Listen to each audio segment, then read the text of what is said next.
Yo, what's good, people? Welcome to the semi-finals. Welcome to the semi-finals 2 of the LITE Gaming Winter Duo Cup. It is gonna be a fantastic 5 games being played, and I'm gonna be joined by no other than Manja himself. So, welcome, Manja. What's up, everybody? I hope everybody's ready. I hope everybody's gonna sweat. You know, we want to see some fancy clips on Twitter today. Definitely. Obviously. Definitely. I mean, it's Let's going to be go. an interesting one. I mean, it's your first time debuting here in sort of in a competitive environment and casting a tournament. How do you think today is going to go for you?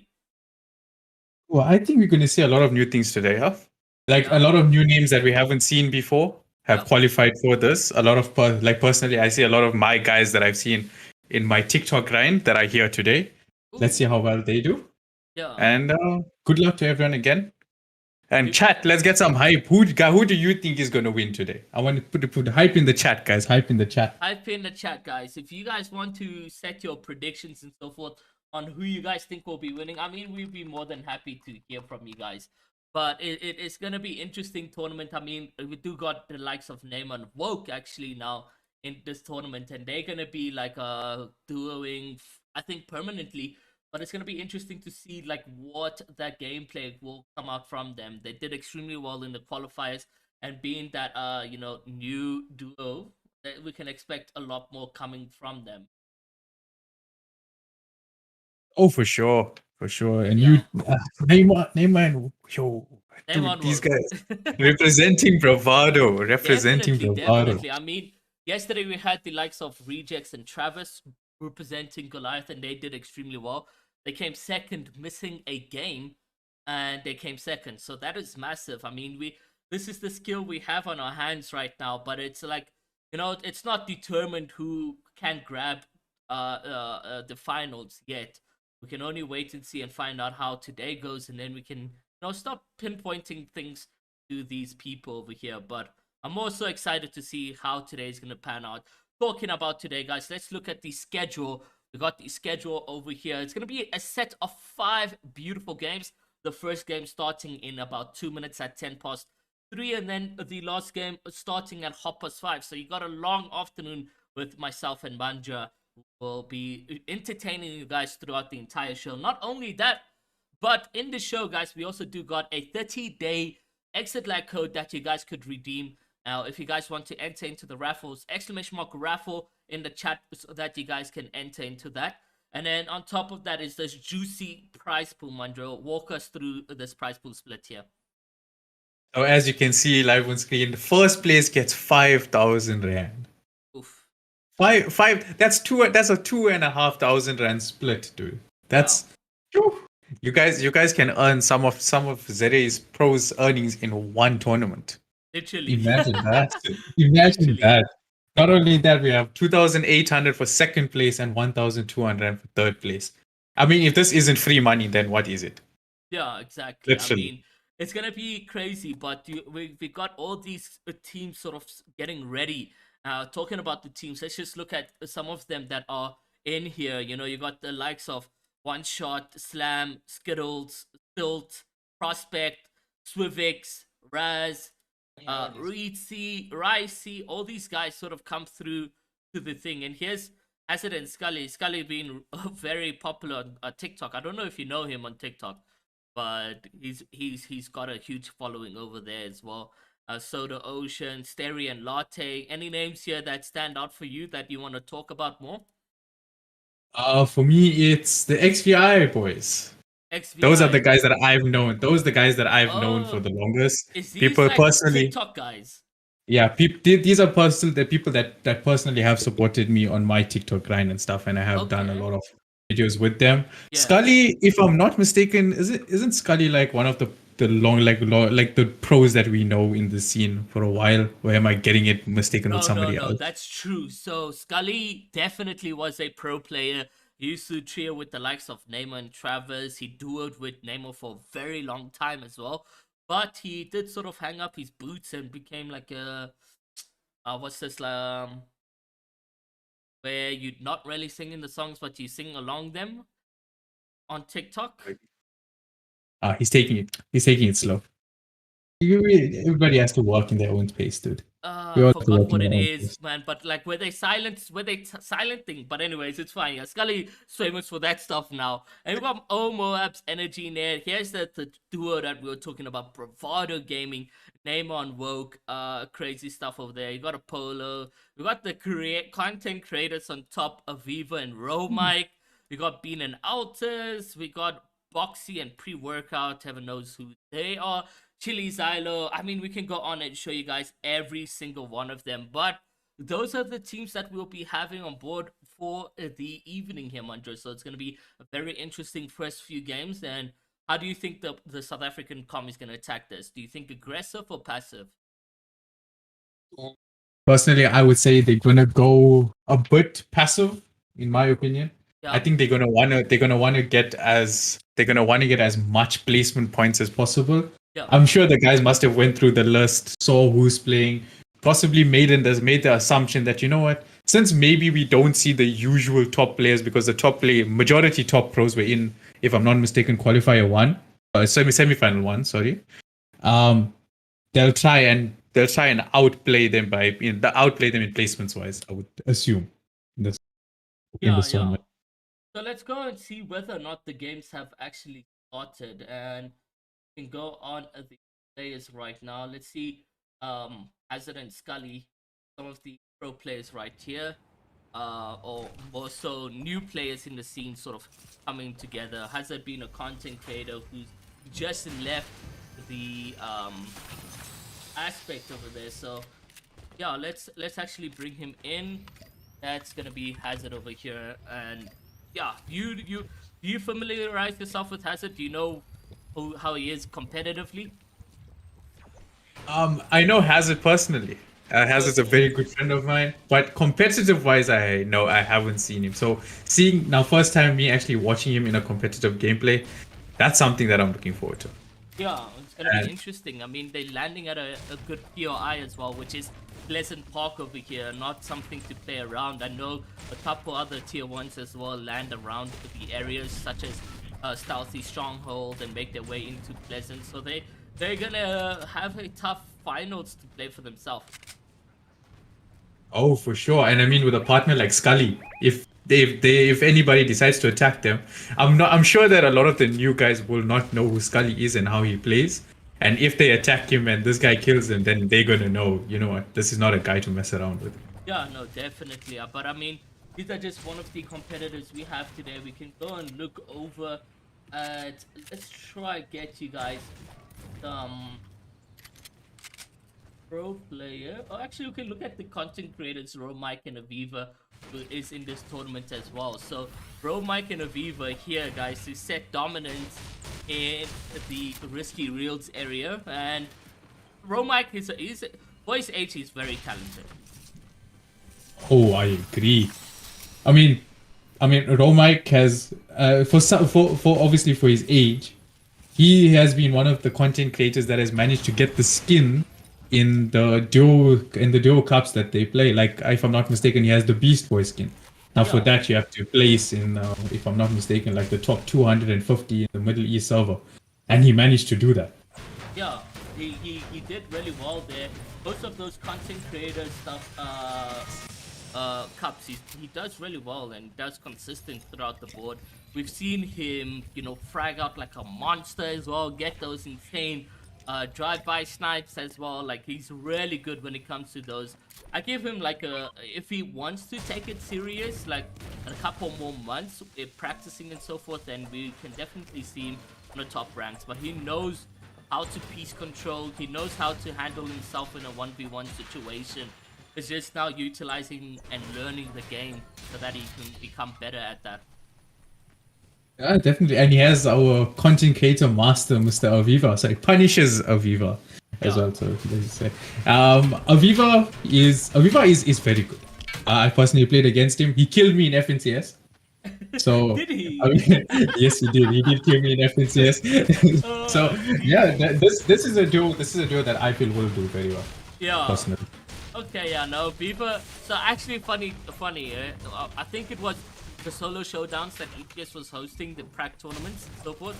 I think Aviva tried to double kill me twice, and man, he had no shot. I killed him instantly both times, and he's like, nah, I'm done. I'm just sticking to content creation. But there he is, defying the odds and competing yet again in the LITE Winter Duo Cup. I mean, you can only hope to see them, go all the way to finals. And that's where things matter the most. The prize pools available there, the bragging rights, etc., also exist there. Oh yes, definitely. I mean, even for them to come in the top 10, they're gonna be like, this is a dub. Yeah. I mean, with all the people that's currently playing, and is that Neymar? This is Neymar on Woke. So Neymar on Woke actually landing at Believer Beach, which by other names goes by Bravado Beach. I mean, who wouldn't want to name it that? Because in trios, it is obviously the Bravado likes landing over here, and in duos as well. And they seem to always be uncontested. There was at one point when they had new members sort of in the community land here and try to compete against Neymar on them. And I honestly thought they would have shaken the little boots off Neymar on them, but nah, man, they chased them out real quick, and I haven't seen them compete ever since. Who would? I mean, by now, I'm sure those guys even knew that, this is the landing spot of if I'm safe to say, the most dominant trio in the ZA community. Yeah, no, definitely. I mean, when it comes down to tournaments and so forth, these guys have a huge success rate. Whether it's first or second, they're always winning, They're always there. They're always on top. And those guys, I'm sure those guys wanted to try and make their mark on this community. I mean, if you try to attack Neymar and them, and if you do manage to kill them, then it's more for bragging. It's more to brag rather than anything.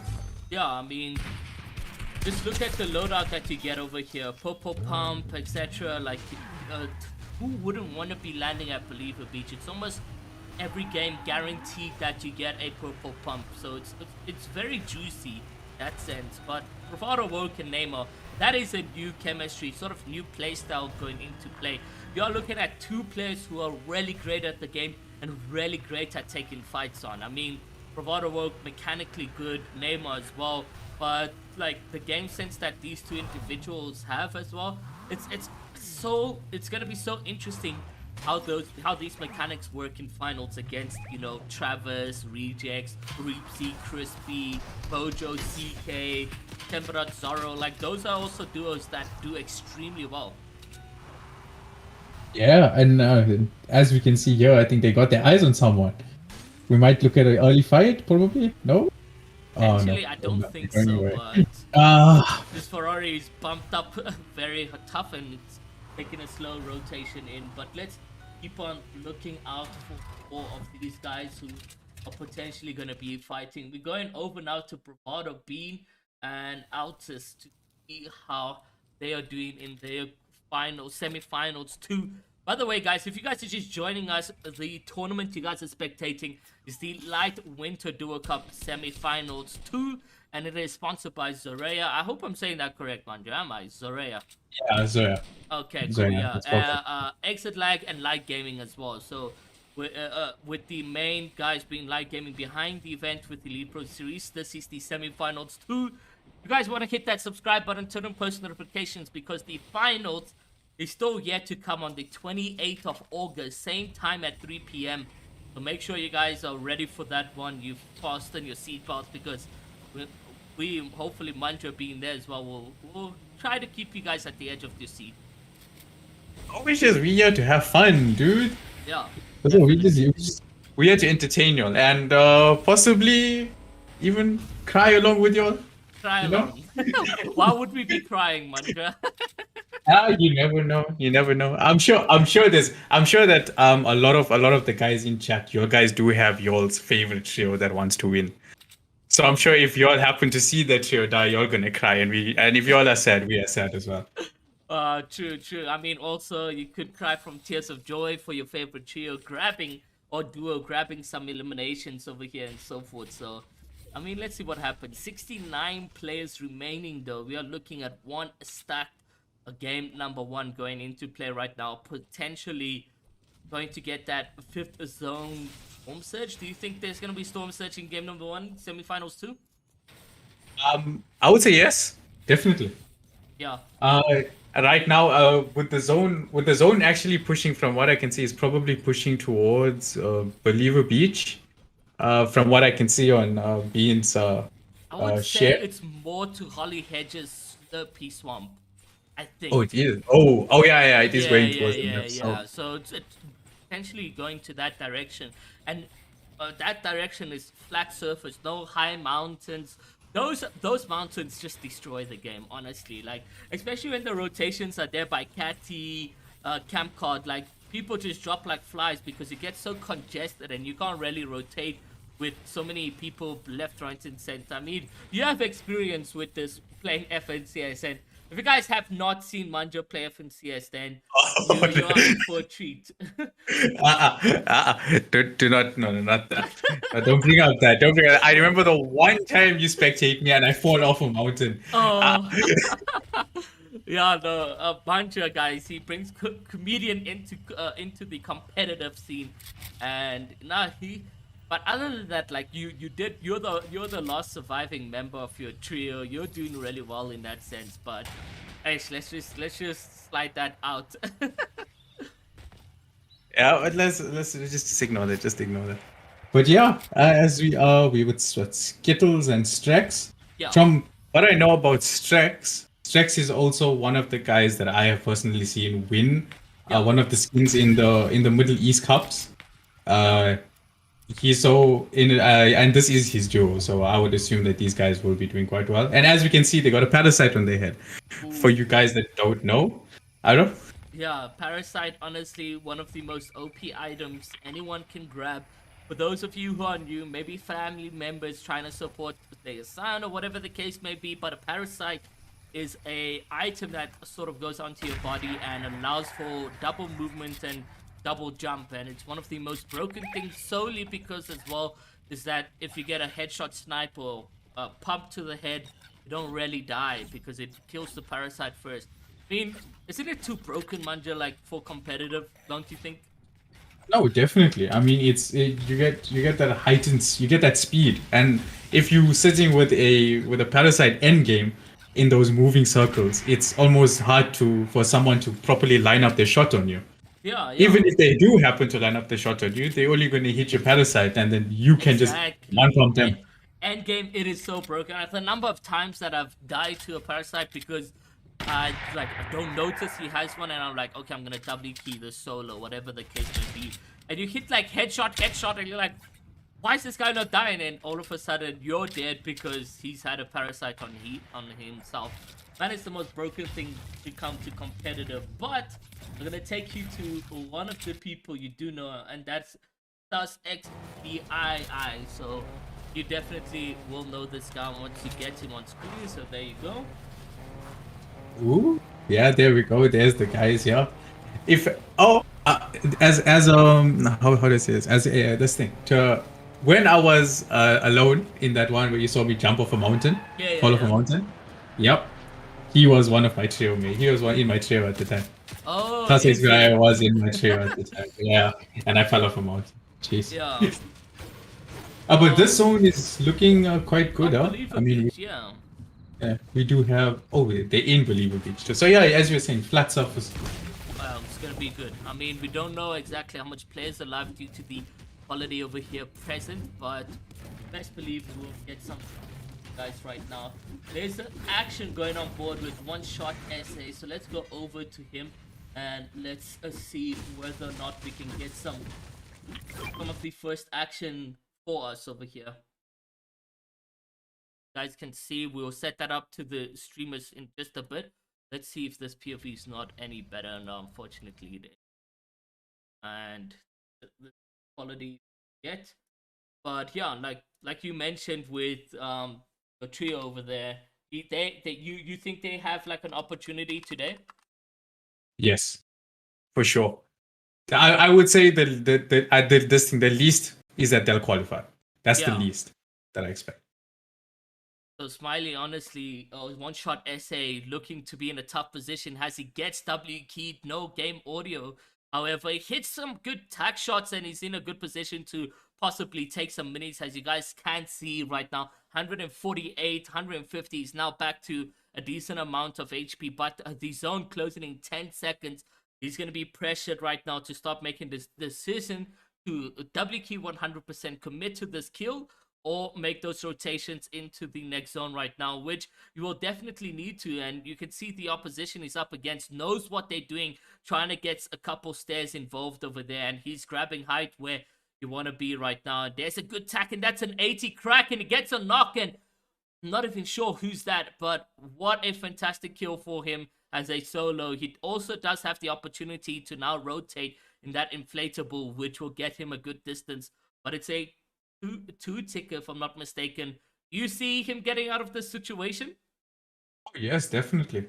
I mean, the inflatable is something that just when it comes to rotation is very OP unless you're high. If you're high and the guy shoots you, you take fall damage. Oh yeah, no, And we've seen that'll that be a a couple very of times unlucky as way to well.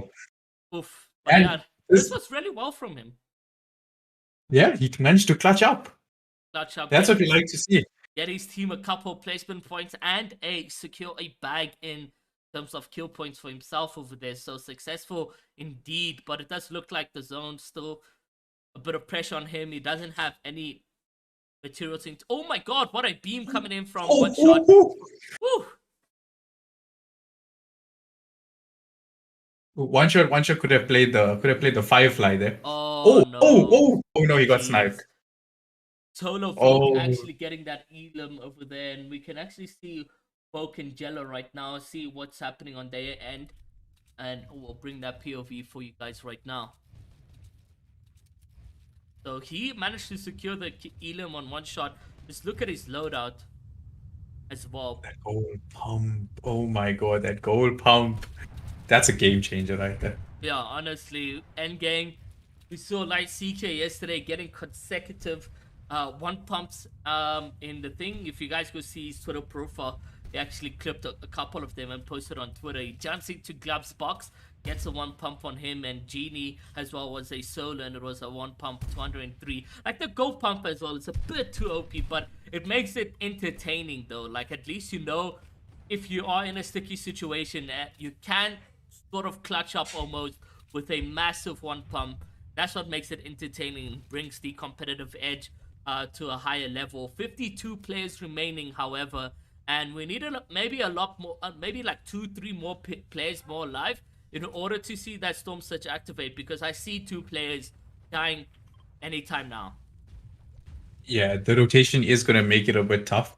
because getting into Believer Beach, there will be more high ground opportunities on top of buildings, and I'm sure people are just going to rain fire on anybody they see at the bottom. Yeah, no, definitely. I mean, it is a good decision from Vulcan still to sort of go on a dead side rotation. Look at nobody's sort of looking at them right now. They just rotate freely, not utilizing their builds. This is where you want to position yourself in. And maybe if the semifinal one guys that didn't qualify, you guys can get to learn for yourself, learn how to make these rotations. This is a perfect opportunity. But as I did sort of get a commentator curse for them, they get tagged up quite severely, and now Oak is down to literally 74 HP, but he also managed to break the HP on his opposition over there, so sort of made them pause up on that fight. But they are in zone with a decent amount of damage threshold as well, and he just picks up himself a free elimination over there, which will definitely help with Siphon. And just talk about 2 kills that were free for him. I mean, one shot was literally also one shot. And with that too, that took out the Storm Surge as well. Yeah, no, so you can see that Storm Surge warning now complete. It's still on the screen, but the activation definitely won't be happening. And this is a max pool for Vulcan still. I say we stay on board with them just till the next rotation that comes into play over here, because may see some more plays again with in terms of how they rotate.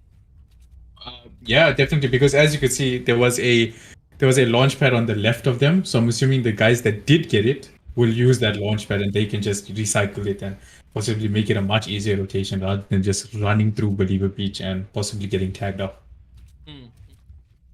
Let's see what the plays go for. Solo Matthias getting himself a full dual wipe on Spidey and Minx in the kill feed over there. Nice 20 tag coming in play for Vogue, but 46 players remain right now. Going into that 50-50 rotation. This is where it starts to get intense right now. Yeah, and as you can see, Vogue's aim is quite good. So he's getting those tags. Not even knowing one tag can possibly get you a kill.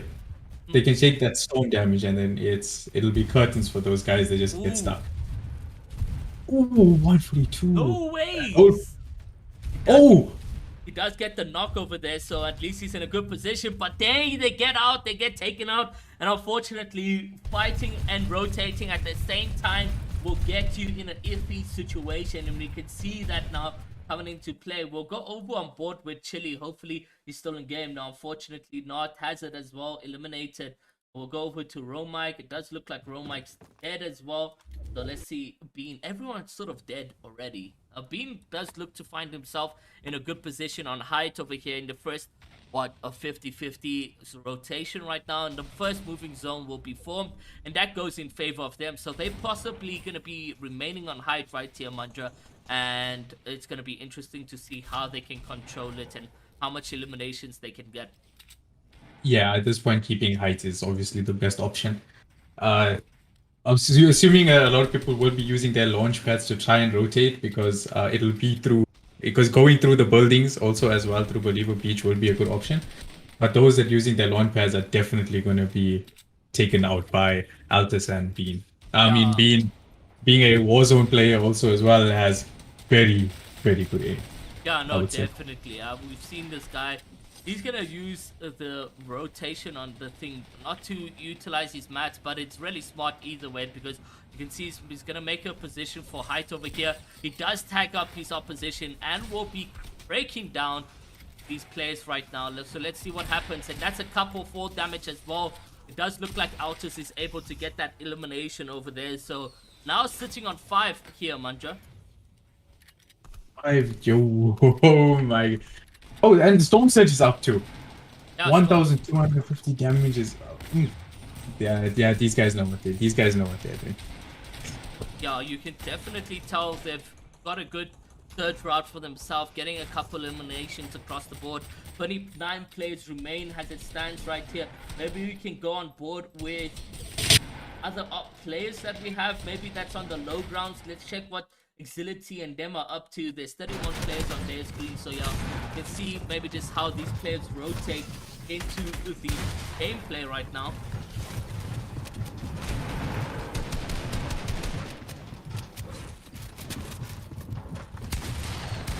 So Exility here, Manjo, take us through this. Agility must have a vital pump on the guy in front of him. He had that gold pump, and if that shot only connected, he probably would have hit him for 200. Oh, he gets boxed. Wait, he does. Can he get out? Oh, he got out of that. He got out of that. Managed to snail his way out of that situation. Yeah, but that's a good thing. That's vital placement points also. You never know how many people could have died in those 5 seconds that could get you that extra points. Oh, nice. That was a kill on Agility, honestly, now in a good position. He does have that chug cannon as well. He's gonna heal up in his zone, spend some time there just to grab himself a couple of placements in seconds for him to reset the mind, and look at what he's and found. He gets free loot. Oh man, he's going up in his mats. He has a launch pad as well, so definitely what a good position that Exility has found himself in on the low grounds over here. He can obviously still try get more kills if possible, but his HP is not that good. If maybe just focusing on the rotation and getting those placement points, then Exility will be in a better position for his team going into game number 2. I mean, that's where the key role is, and he's done really well as a solo. I mean, touched up a couple eliminations for himself. He does box up the one individual over there. And that was a good choice going ultimate low as well. It's actually not as packed as the mid ground and high, so going ulti low was a very good play by him. Yeah, we've come now down to literally 8 players on the leaderboard over here, 7 now, and literally Exility being one of the longest solo players I've seen in a while, you know, just clutching up placement points as much as he can. Now he's gonna try going for the high play, and I think he does that. Nobody on height right now. Exility honestly doing a madness of note over here, and will the oppositions build up to him is the question. He does also have that chug cannon, but it does not reload just yet, and he knows he's in trouble, so he launches all the way down with that inflatable right now, but out of mats over here, and he's tanking a bit of storm. He needs to start pickaxing his way into the next circle over here, and it does look like Exility may just find himself being eliminated anytime soon. So yeah, he needs. Yeah. Tanking that much storm damage wasn't a really good play by him. He almost got it down. Oh, gee, that's a third. That was pretty good. That was a full-on GG from Exility. Maybe we can go on board with Bean to see whether or not he gets the winning. Does look like Bean gets that victory royale over there. A massive. I couldn't leave Exility with a clutch GG play from him. It was just amazing to see that come into play from Exility. So, but that was game number 1. Manjo, how are you feeling for that one? I feel that was a very good game. It was a very stacked endgame, and GG's to Exility. I mean, to go solo through all of that storm, all of that rotation and stuff, that was very good. From going to height right to the bottom, clutching up, he earns a fair amount of respect for that well played. Definitely. I mean, to Bean and Alters, we never saw how they won, but they grabbed game number 1, probably setting the tone for the rest of the semi-finals over here. Some of the pro players dying off so early. Neymar, Woke, Hazard, Scully, not pro players, but they decent amounts at that stuff. We can only see what the leaderboard will be looking like after the short break that we go into. Before we do enter that over there, guys, remember to use !raffle in the chat if you guys want to win yourself 30-day Exitlag code, and it will be sent to you immediately after the stream when we do the raffle over there. As well as hit like, subscribe, and turn on post notifications, because finals is still yet to come on the 28th of August, and it's just gonna be just intense, but all amplified over there. But we'll be back, guys, with a little bit of a short break.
Welcome back, guys, to the LITE Gaming Winter Duo Cup.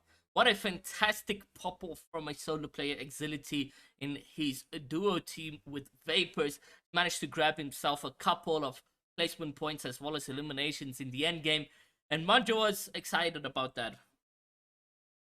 Oh, as a solo player having to clutch up, yeah, that caught my attention. That's I mean, GG. it caught our attention that we even got to miss the winning shot from Bean and them. But guys, talking about the winning shot, let's actually look at the leaderboard that we have on board for you guys over here.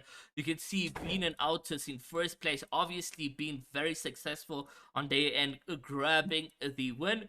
It does look like it's actually bugged out over there. We'll sort that out. He actually has 78 points and not times 2. And then Storm Testros and Keaton in second with 72 points. Jojo in third with 64. Guan and Ethan in fourth with 56. And then Dubs and Spooky in fifth with 52. So interesting game of play coming in from these guys over here. Remember, guys, the schedule is 5 games across the board. And the second game just about to start, and we can go and jump on board with them over there as well.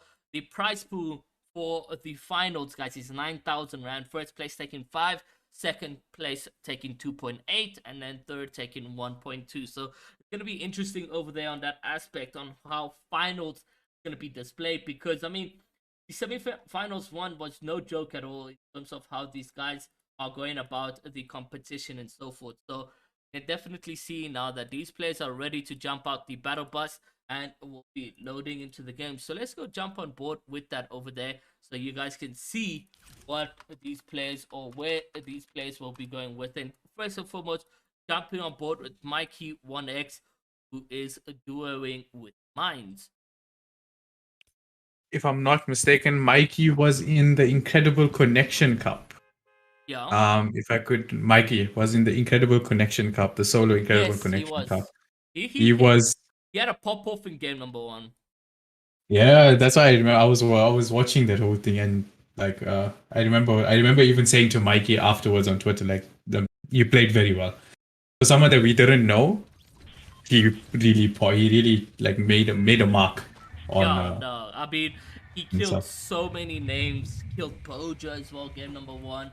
Killed everyone in terms of, like, it was really godly. I really enjoyed that coming out from him.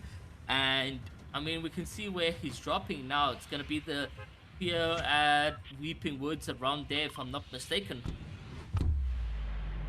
Ooh, Weeping Woods, that's actually a very good drop, because with all the trees and stuff, it's very easy to kind of run around people without them having to see you. Yeah, it's good cover. It's really crazy how, like, the area though, if you have like fireflies, then it's GG's. Then they done. Just throw 2 fireflies, and if you can't run fast enough, you're dead. Exactly. I mean, the way fire like exploits into Weeping Wood, it's one of the most broken things. But it does look like they sort of have attention around them in some way or another. They do got like the players jumping at Sphere and so forth. So it's gonna be interesting to see what will happen here with Mikey and Mines. But let's go jump on board. Maybe try find you guys some off-spawn action. I'm trying to look out for where we can get that off-spawn action in for us over here. And it does look like maybe we can go on board with Raz and his duo. And we'll bring that up for you guys right now. Just gotta set him up real quickly. A lot of these guys, you know, they came late to us saying, can I have a room, please? So we'll set up Rise right now. It does look like he's actually in a fight. You guys can see. So he's taking up a lot of damage himself. His teammate is already dead as well. Oh, and there he goes. Dead, gone, and bye-bye. So back to the lobby to re-question what went wrong and how can they fix it. And he only had that sniper. I mean, if he was lucky enough, he could have just hit a quick scope, you know. But unfortunately, he was just he didn't have his duo partner there at that time. Yeah, unfortunately. Fever and Romike here in this situation. Didn't see too much of them in game number 1 because they had died quite early. But ooh, look at that loadout. He's got a purple spaz, and the Viva has a purple spaz as well. Okay, this is not someone you're gonna want to mess with right now. I'm sure anybody that's thinking, oh no, we can push out risky deals. These guys have purple spaz, and if they hit you, they hit you. And these guys, they're putting a bounty already. It looks like Rory and Aviva are looking to play this aggressive. I don't know. Maybe just I sort of use the bounty to my strategy to be like, okay, I know the kid is to my right. I won't go right. I'll go straight or whatever the case may be, because like it sort of depicts. Like, I think a bounty goes off who's the closest player to you, if I'm not mistaken. Yeah, also, but some people, they use it, the guys that get bountied, they use it in a different way. Like, they can kind of think, okay, I'm here. So the nearest bounty place is in risky.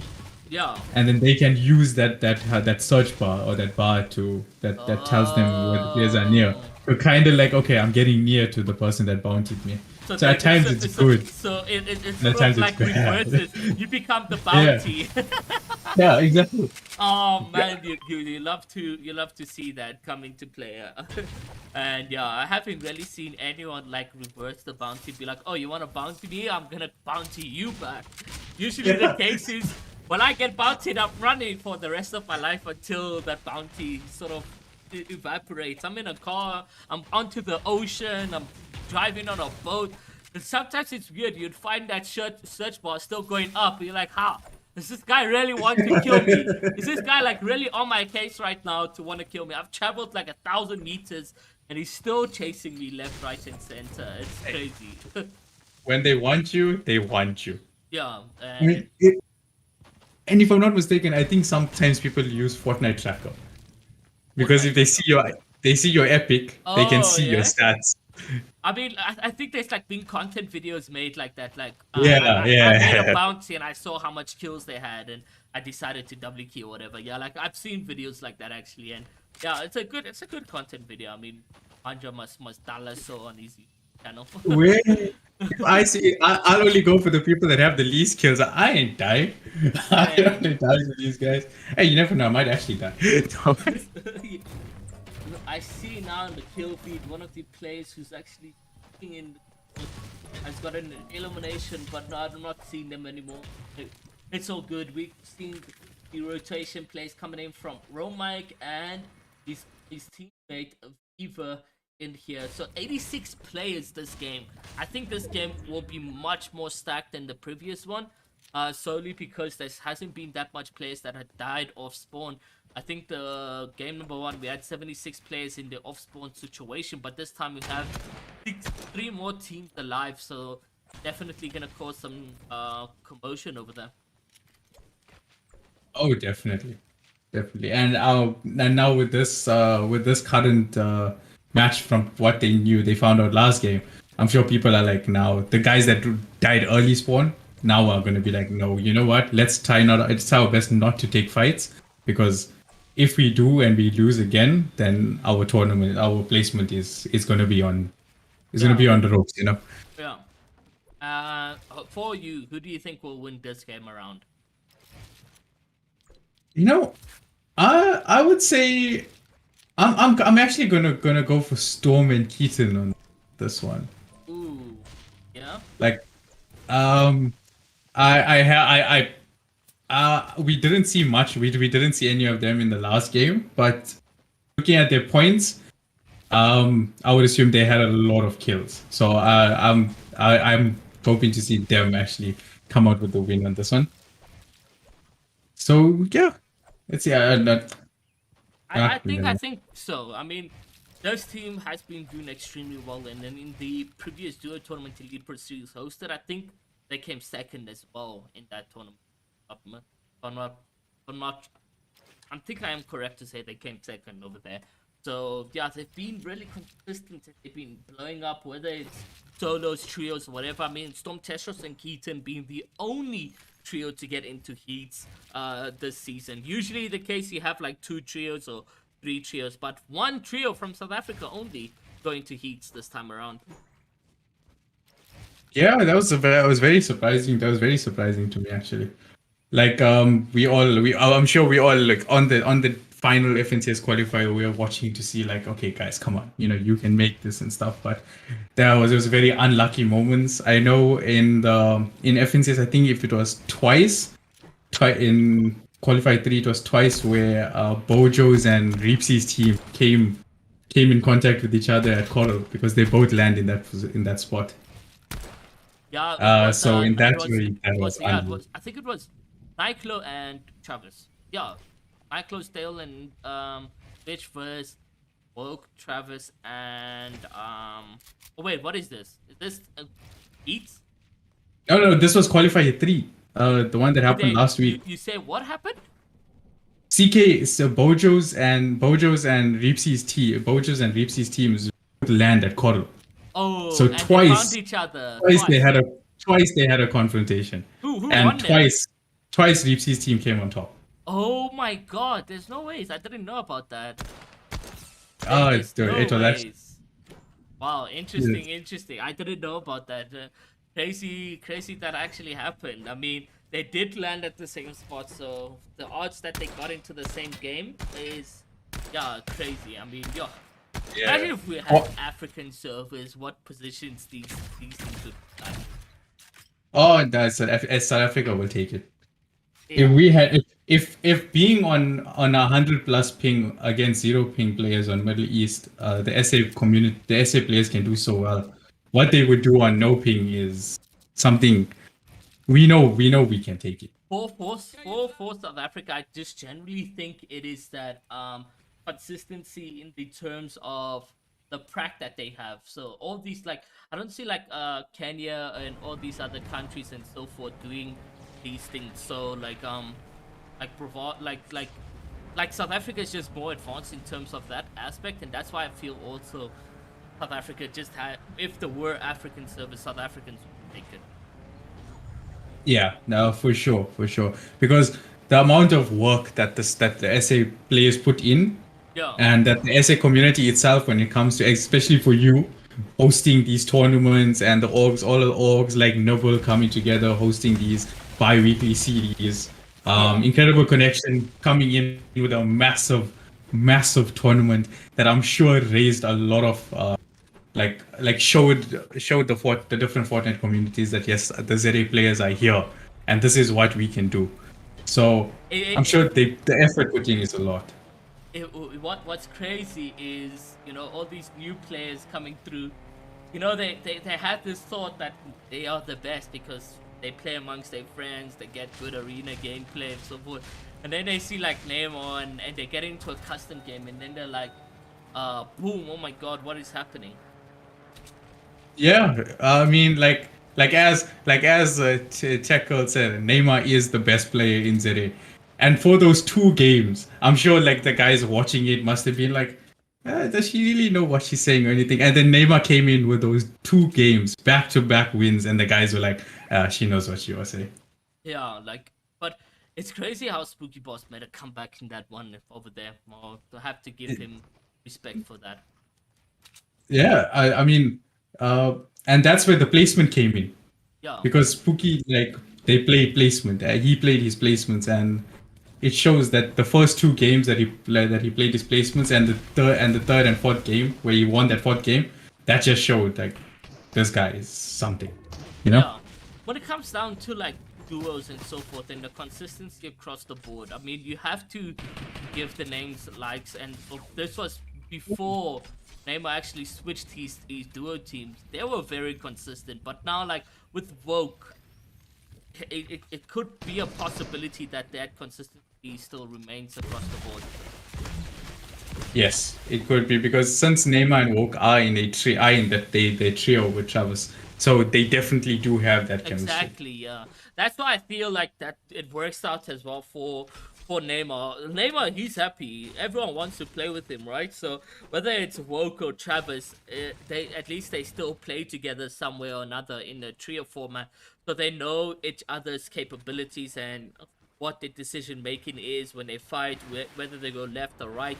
Because some of these things you learn over time, you know, and then you can coordinate it naturally and you can take a fight without even having to come. You just see Neymar and Woke go left and right, and they didn't say I'm going left, I'm going right. They just did it simultaneously. Yeah, it's that was it those unspoken words that just fall out because you can kind of know that okay, if he didn't say it but he's here, I know he's here, I'm gonna be there. Like you just hear them, you just see them popping in each other's boxes without having to say anything on during rotations. Like that's the chemistry that you need in a trio and in a duo, especially. Yeah, definitely. I mean, let's see what happens. But Pavardone now making his rotation through Lazy Lake and couple shots to his right, but it doesn't look like he's going to engage. This is some passive gameplay that we are witnessing here from Neymar and Woke. You know, they had some oppositions they could have taken fights with, but they decided to opt out for the disengagement and rotating outwards. Yes, and how if I'm not mistaken, how many is that 68? Is that 65 people in It's this current zone? 65. 65. Yeah. Okay, that's yeah. So this game is going to be I would say, a very stacked game. And if I'm not mistaken, it's leading towards Catty side or mountain side. So Yeah. this is going to be a high ground game. This is going to be a high ground game. It's gonna mess up the lobby quite quickly, and we'll see that coming to play when those first moving zones, depending on where they like rotate outwards, whether it's going to Dirty Docks or the Catty Mountains, Camp Card, etc. Does kind of look like it's towards Camp Card and Catty because it's outside retail, so it's definitely not going to be by Dirty Docks. But yeah, these lobbies here is what kills players quickly because those moving zones become a headache and a half. Yeah, it's that constant rain from above you because the main thing that people when they're rotating especially is they're more worried about what's at the front or next to them. Looking up's not really like always their main concern, and that's where majority of the fire comes from. And as you can see, Neymar just got tagged up quite a bit as well. Yeah, Neymar So getting tagged up quite. But what's nice and OP about what he has is that chug cannon. Just look at how many times he's used it, and he's not like it's not finishing because it's infinite amount of reuse. It just needs to recharge over time. oh, definitely Yeah, because that's unlimited shields. yeah, exactly. So he's been tagged up maybe 300 damage, 400 damage across that rotation that he had, but he's just kept on healing up. I mean, it's so nice to have the Chuck Cannon. If you find a llama, you're dancing and celebrating. But here, guys, the winners of game number 1, Bean and Altus, still seem to be alive right now and making the rotations in a not a desperate way, but in a rushed way because zone is behind them and they're not in a safe zone just yet. Yeah, they did do that late rotation. So, but from what we can see is it's kind of dead where they are currently right now. Like you Yeah. can't see a lot of players mainly to their left side.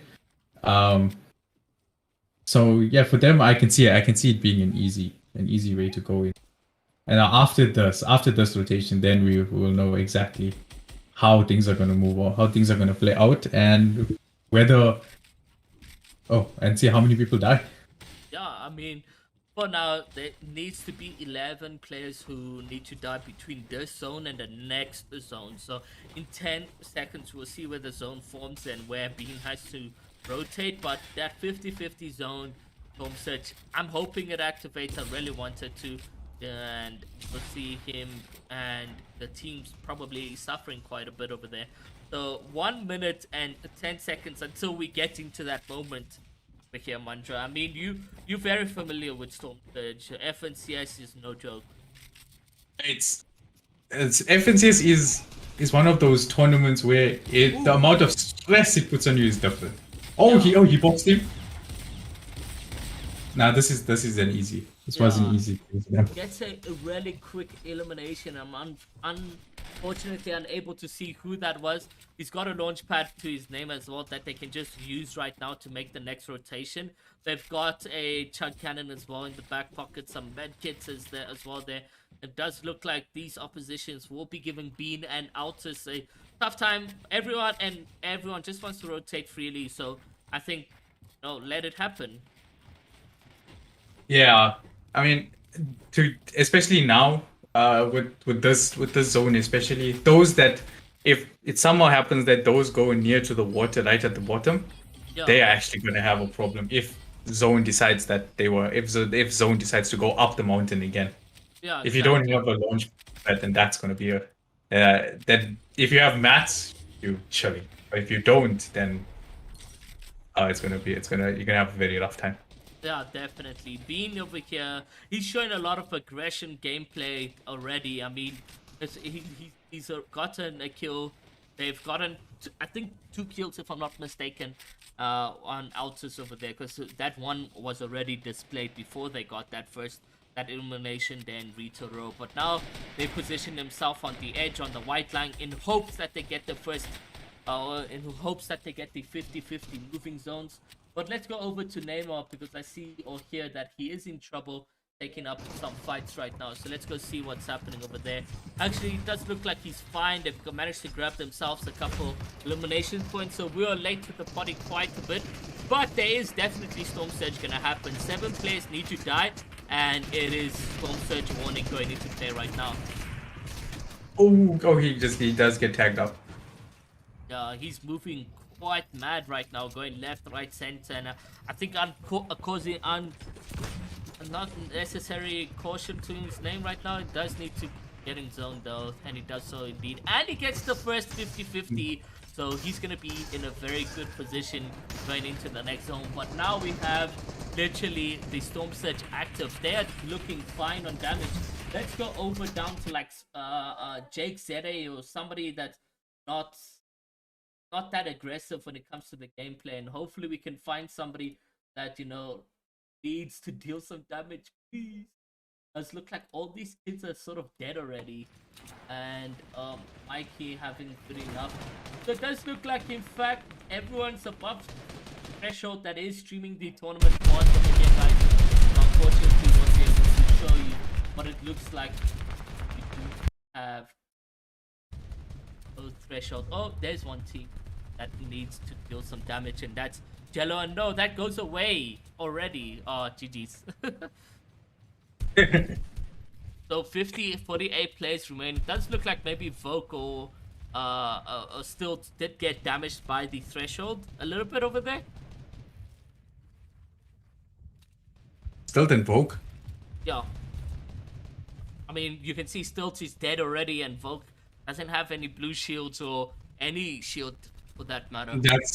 That's a problem now, especially because if as soon as somebody tags him, if one person tags him and the rest of the lobby sees that these guys are shooting at this box, then the Vogue is going to get super focused, and that's not something you want, especially now. Yeah, definitely. I mean, 43 players need to make the next moving zone right now. It is a bit of a rocky area that they find themselves in as well. So let's see. He's happy. First moving zone is on him. We can actually stay on board with this player right now. He does deal a decent amount of tag damage for himself, but has a solo. I just wouldn't be taking any fights at all because it's risky. I mean, you're on 100 HP. There's still an opportunity for you and your teammate to grab some placement points here has a solo. So play passive, play slow, and let's see what happens. But it does look like he finds himself one elimination, hoping to get the finish over there. Oh, and Yeah, he needs. Volk He can does get actually. it. Oh, yeah. He. Oh, that's a good refresh. He got shields. He's. Yeah, now he's chilling. Because now he'll also get that storm surge damage. Yeah. He's actually 9 above. 9 above storm surge. He's in a good position right here. He's gonna need to heal up after the massive pump to his face. And he's obviously trying his level best not to get into a tough position, but he now needs to stop making those rotation. And he tags up that opposition quite severely, uses the inflatable to make the easy rotation. Just look at how OP this is for him. And he's now in a really good play, staying ahead of zone. And these solo pop-offs, what is happening today? Everyone across the board is somehow just getting a good deal of pop-offs as a solo. Yeah, they. I think they here to prove a point. Yeah. They're here to prove that they're here to show what they have, and if what's a better way to show the skill than a clutch? Exactly, and that's what we saw on Vogue over there. Now on Vogue, he is a solo. Does look like Demo found himself getting eliminated quite early on his end, but he makes these solo rotations right here, and we've seen solo clutches already. Will Vogue display some of that here today, guys, as he makes the rotation with not that much mats at hand, actually. No, in fact, does look like he has a decent amount of brick, metal, and wood across the board as well. So 27th place remain. He's just getting a bit of shields from his chug cannon. He makes those rotations right now, and it does look like it's gonna get tagged up, but a good side jump from him to disengage from that tough situation or pressured moment. Nice 55 damage, and 21 players remain over here. So players really playing their passion out here in the final games of game number 2. And with that chug cannon, if needed, Woke can sit in storm for a little bit to take that little bit of damage and find a more easier way to go around rather than running straight through them. But as you can see now, I think if I'm not mistaken, this is his old builds, so he's fully in control of where he is coming. He's got a good area around himself, so he's really good in a good position. Nice 32 damage from him, but he's just focusing on that zone rotation right now, which is a really good decision from him. He hasn't really gotten any eliminations yet, but it's just been dealing a lot of damage across the board. None other than that. And we do have confirmation, however, that Ginger is on height, so I want to go give Ginger a watch to see how they can pop off in this situation. Unfortunately for Woke, if he does go and clutch up, we just won't be able to see that. So Zakis and Ginger right now in this very last moment on height, and 14 players remaining. What could go wrong over here? This thing, people knocking them off height, because as you can see, they are very high and zones is going down.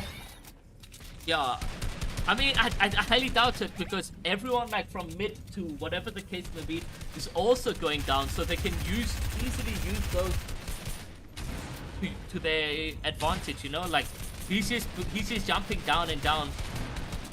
And they have their parasites on their head too, so they have that increased speed. So running from zones is not going to really be a problem for them. Oh, they're going to aim to get. Currently Ginger and Zakis are in control of this. Yeah, they've done really well so far. They need to get more eliminations. He only's got 10 builds over here and almost dies to full damage. Does look like Zakis will be dead, however, and could this be Woke with that chug cannon as a solo? It could be. I think it is. No. No. That's not Woke. Two different. Spooky. Oh, Spooky! Spooky and Dips grab game number 2 over there on their end. A massive GG's to them. They must have worked really hard in those rotations to actually get into that position that they found themselves in over there. Massive. Actually, I mean, crazy to see. I wonder what happened with Woke on his rotation. Obviously him being a solo, it's you can only be a solo in a duos tournament for so long. Yeah. Unless you like get really lucky. Like Spooky, I mean, he showed Spooky is that placement. He's the placement king. Yeah, He yeah. plays for this. He plays for this late points, and he managed to clutch up. And I mean, GG's to Spooky and Toes for winning game 2. I mean, we can only see what that puts them on the leaderboard at the end of the break, but we will be entering that quite shortly. Before we do that, guys, remember you guys could win yourself 30 days Exitlag code using !raffle in the chat, and the code will be sent to you immediately after the stream, so you don't want to waste any time. Get your codes sent to you through the raffle if you guys are going to be picked at the end of the stream. But what a massive game 2 on our hands over there. It only gets more heated after this situation, if that even makes sense. But guys, see you soon.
And we are back, guys and ladies and gentlemen. What a game we had at hand. I think that's the way to say it, Manja. Oh, Manja, hello. Yeah, it doesn't look like Manja's here, guys. But what a fantastic game across the board. I mean, like, Oh, sorry. no problem. It's crazy that we find ourselves going into game number 3 with a mix of emotions and turmoil and things happening. But let's look at that leaderboard quickly and talk about everything overall. I mean, just look who's in first. It is Spooky and Dibs making a huge, fantastic comeback for themselves. Not really, actually. They're staying very much consistent over here. Yeah, definitely. I mean, they had 52 points in the first game, 74 points the second game. They sitting clean. They're sitting clean at first place. You can see Bean and Altus sitting at second, and then you have Juan and Ethan at third. Yeah, so I mean it's very close right now. 126, 102, 94. It's still anyone's game to grab the win in the semifinals over here. So we can see exactly what will be happening when the games continue. I mean, there's nothing else we can say about that. But if you guys want to know, the third game, it's just about to start right now. We still have game 3, 4, and 5 on our hands right now, and still nobody is set to win the semifinals.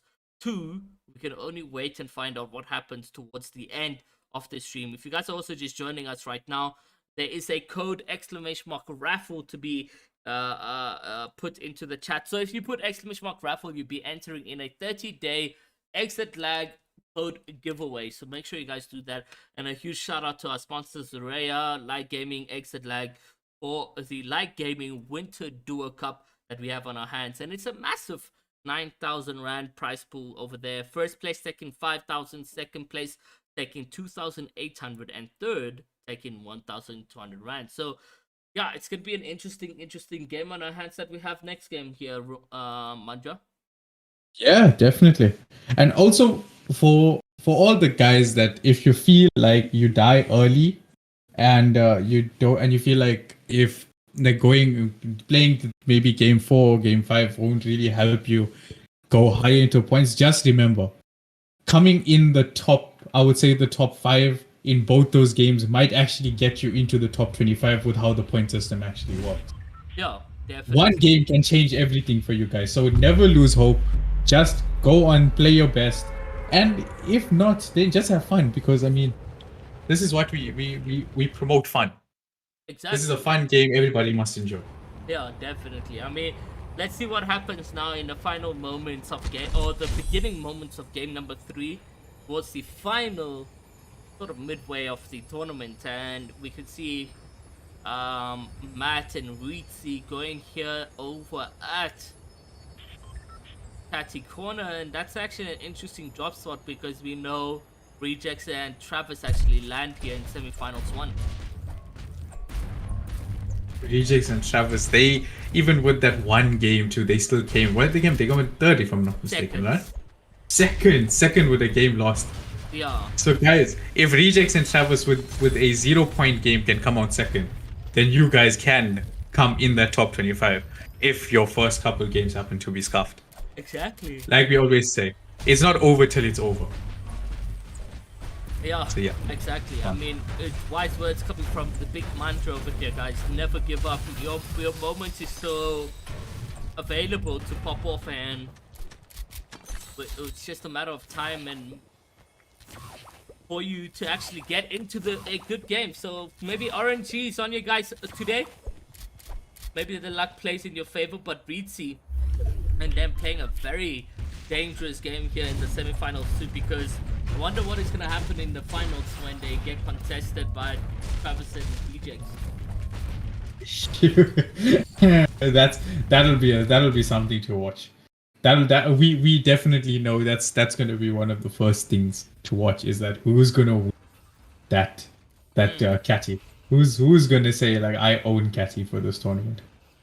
I mean, you have to say it's Rejects and Travis. I mean, I'll even put money on it that they will come out on top. But whether they win 3 out of the 5 games or 1 or 4 of the 5 games, they're definitely going to give the oppositions, Reedsy and Matt, a tough time. And I say oppositions because it's been Travis, uh, home in duos for with Neymar, and in solos Rejects lands there, so they know the ins and outs of these games. And right now, Raz and Damien He's finding getting themselves in a tough position yet again, just like we did see them of Spawn last time around. the Raz just I can see Raz has caught a thick beam going down Woo! 174 damage in one shot. Oh, that's a pump from him. Let's go. Yeah, What a way to pass it up. what a way to get a siphon points as well for your name. At least he's able to heal up quite a bit. But Damien finding himself in a 50-50 battle, and he manages to clutch that on his end. And they dance to victory because they've been dying off Spawn over here. And like I said, guys, never give up. Like Mantra says, never give up because your game can come, because they've died of Spawn game 1 and 2. But this time around, they clutch it up with literally a moment of pump. Yeah, this thing. Raz was on 24. Raz was on 26 health, if I'm not mistaken, and now he's on 176. So that shows you just need to be there. Have trust and confidence in your skills, and know that you can still be on 1 HP and 200 pump sound. Yeah, definitely. Anything can happen. Definitely. And we'll go over now to the Prolific in them, guys XVII, and see what's happening over there. Because they haven't had a decent game for themselves over the past. Actually, here's the solo, so let's not put him under any pressure. He's the solo going into game number 3. Ooh. We could go over to Chili, who actually has himself a beautiful present over here. Oh, they got that. They got the big chug cannon. That's a big dub. Is that chug cannon helps a lot with everything. Yeah, I mean, especially if you find 2 llamas or maybe a chug cannon endgame. If both your teammates or your both players in the team have it, it's almost broken. And the amount of damage that you'll be able to take and still go back to near full health just from both of you guys smashing at the same time it is broken.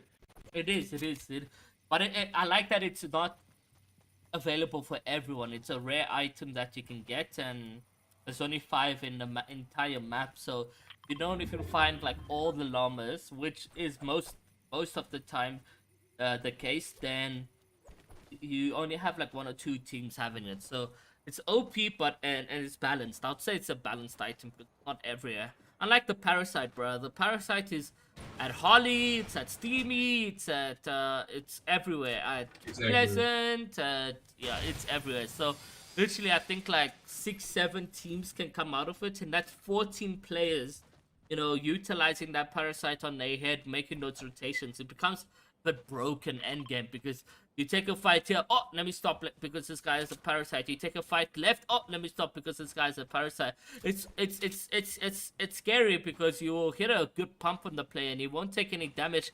Next thing you know, this guy has a purple pump and you can't deal any more damage to him because the purple attack, and you have a spaz. The fire rate of that attack's crazy. So man, very broken items, but Fortnite knows how to keep the competitors at the edge talking about these things.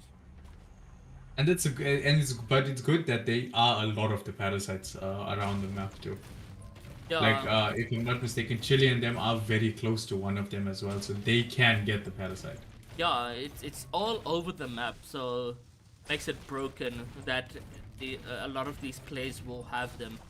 Maybe if it was just like 1 duo, 1 3, or whatever the case may be, then it's fine, Like, at least it's not everyone running 2 times faster, jumping 2 times higher, avoiding headshot snipes, and so forth.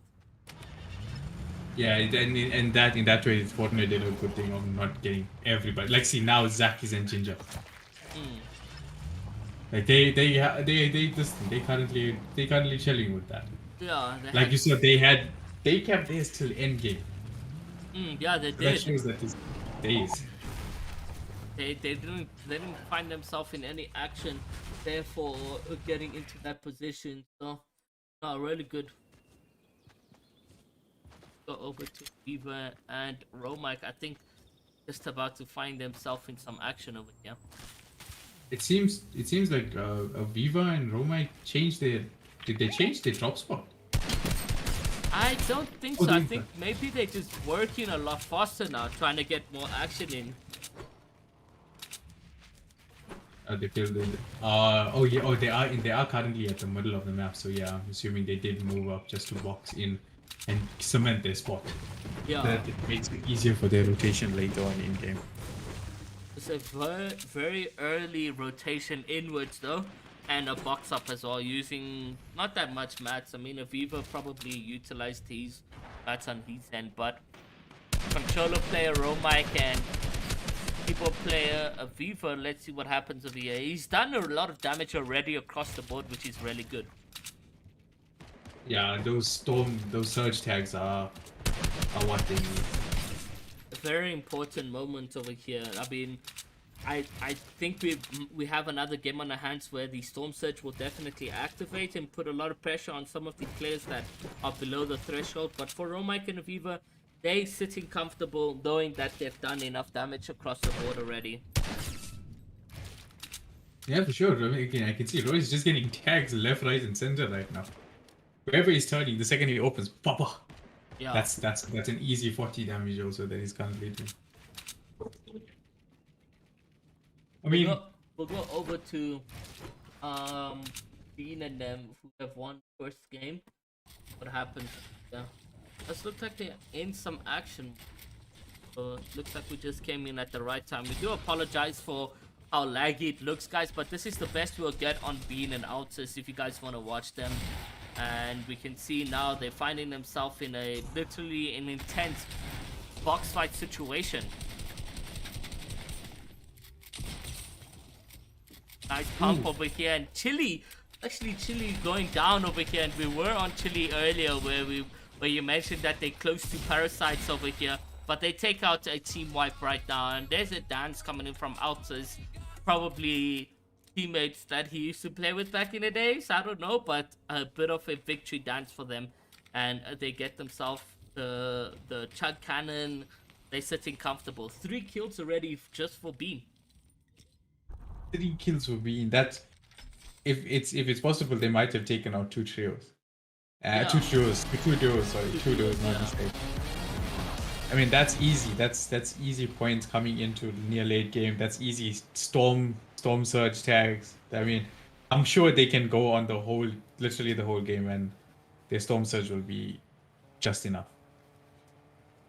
Definitely. I mean, I don't see any reason why they need to acquire more damage on the map. They look like they're in a good position, honestly, for the rest of the entire game number 3. But over here on our hands, guys, we've got Exility and Vapors. Exility in game number 1 showed immaculate gameplay across the board, and he was able to clutch up some kills and come 3rd overall, and that definitely secured them a qualifying rounds into the finals, where will be happening on the 28th of August, guys. So make sure you guys clear up your entire schedule on that day. At 3 p.m. we'll be going live for 5 games, same time frame as the semifinals today and yesterday.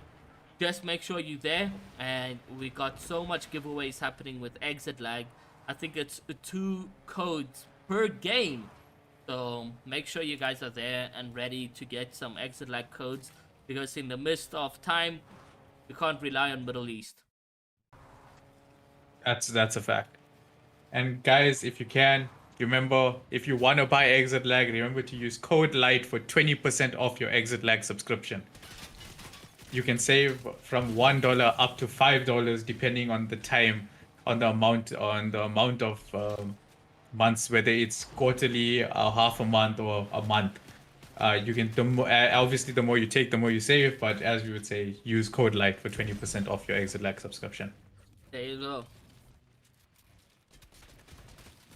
I see Exility is going around with the Catwoman pickaxe. From what I hear, that's a 0 input delay pickaxe. Is it? How does that work? Yeah, how does that work? I have no idea. I don't understand the mechanics behind pickaxing and input delay, and people turn on DSLR and they're like, oh, DSL, PS4, I don't know if you know it, but they turn it on, they say, I got better input delay, and so it's like, I just don't understand it. I mean, the only time I think we would really feel input delay is while streaming. But other than that, whilst just playing a normal game, don't really feel it. I don't know. I'm sure. I guess that's Yeah. why I never properly made it into competitive, is because I never like done it properly. To be honest, I mean I did compete, but like not to the extent these players are doing. They care for every inch and frame that they get. The PCs must be performed. They must practice. They must aim do a lot of things to stay at this high level of competitiveness. Yeah, especially the scrims. I mean, like you have like alpha scrims that's hosting scrim games every day to help the players prepare for upcoming tournaments, and it's it's nice. It's nice to see that they do take the initiative, especially to train more. Mm-hmm. This is quite a good zone actually. It does involve height, but it's not somewhere where it's not too hard to get up. Yeah. I mean, little natural height here for the boys, but nothing too dramatic. Some people may be boxing up on the mini bases as well that they have over there, because they can use launch pads that are built into the ground, so they need to make their own rotation using their own launch pads, etc. But they find themselves really well. Oh yeah. And I'm sure now with zone closing, those guys that are out and coming in with the playing field being so open will be getting tagged up a lot. Like as you can see now, these guys are currently getting tagged. I think they were in a fight, if I'm not mistaken. And yeah, they're just getting tags. Crazy. Let's go over to Name on Work, where they haven't really had a moment. The tourney, they find themselves in beeping, just forming up quite a bit, and they mad count looking very terrible right now. I mean, 200, 200, 200.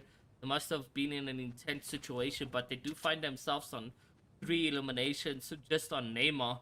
So he's obviously been across the board aggressive somewhere or another, and he slowly crawls and hunts his enemy right now. I think it's a 3-2-1, and there you go. They managed to crack the place right there.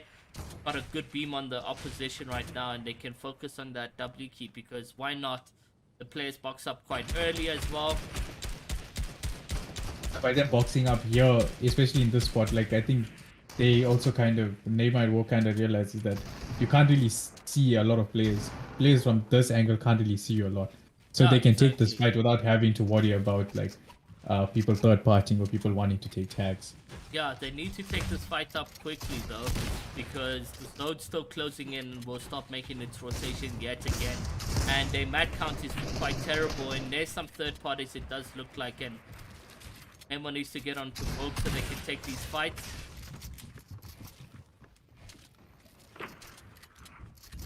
Does look like a third party has come to say hello and box up quite close to them as well. They don't know who they boxed up next to also. Yeah, that's the thing we love about like Battle Royale. Ooh. Look like they get themselves a knock and a confirmation across the board over there. Nice mat counts now looking on Neymar. And this is what they needed. They needed that refresh. They got a launch pad, so I mean that's much better rotation for them. Chuck again, the Chuck cannon. It's always the Chuck cannon, you know. Always. Neymar and the Chuck cannon has been best friends this tournament. Especially for Vogue too. Like I'm sure Vogue got a lot of placement points in that last game with that solo movement on Storm with his Chuck cannon. We have a lot more teams getting kills across the board. I mean, even for Neymar and Vogue, we didn't see them do that last game or game number 1, where they just intentionally W keyed a player they didn't need to. You know, last time it was more of a let's disengage type of situation. But here we find them being very aggressive and W keyed. At this point, they decided, you know what, we need to step on it. We need to mark. We need to say that, you know what, we are here. And I think if I'm not mistaken, I think Neymar and them are definitely gonna go for the dub on this one. I mean, they can definitely and hopefully secure and let us know who they are, you know, it's that time. But over here, Romike and Aviva now making those rotations in. They look like they were heavy focus. Look at their HP. Aviva needs to heal up as well. Yeah, I mean, if I'm not mistaken, this is the first time we are seeing Viva and Romike towards the end game. So Yeah. let's see how they phase. In this time. I can see they got a good amount of Storm Surge. So I would assume they would be chilling currently. Or they are getting focused also.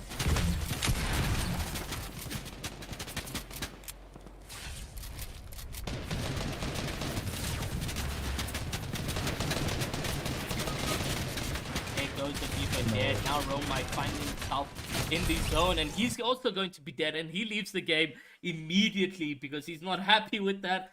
So unfortunately, Romike and Aviva finding themselves in the nearest toughest positions over there. Ginger and Zakis as well. Ooh, Ginger is gonna be soloing this. Ginger is sitting with those fireflies. Yeah. And I'm sure in a grassy setting, late game, very late game, I'm sure if Ginger just happens to even throw one down, so all those guys on ultimate low that from moving to hard mats going to wood, they would suffer if they have those fireflies.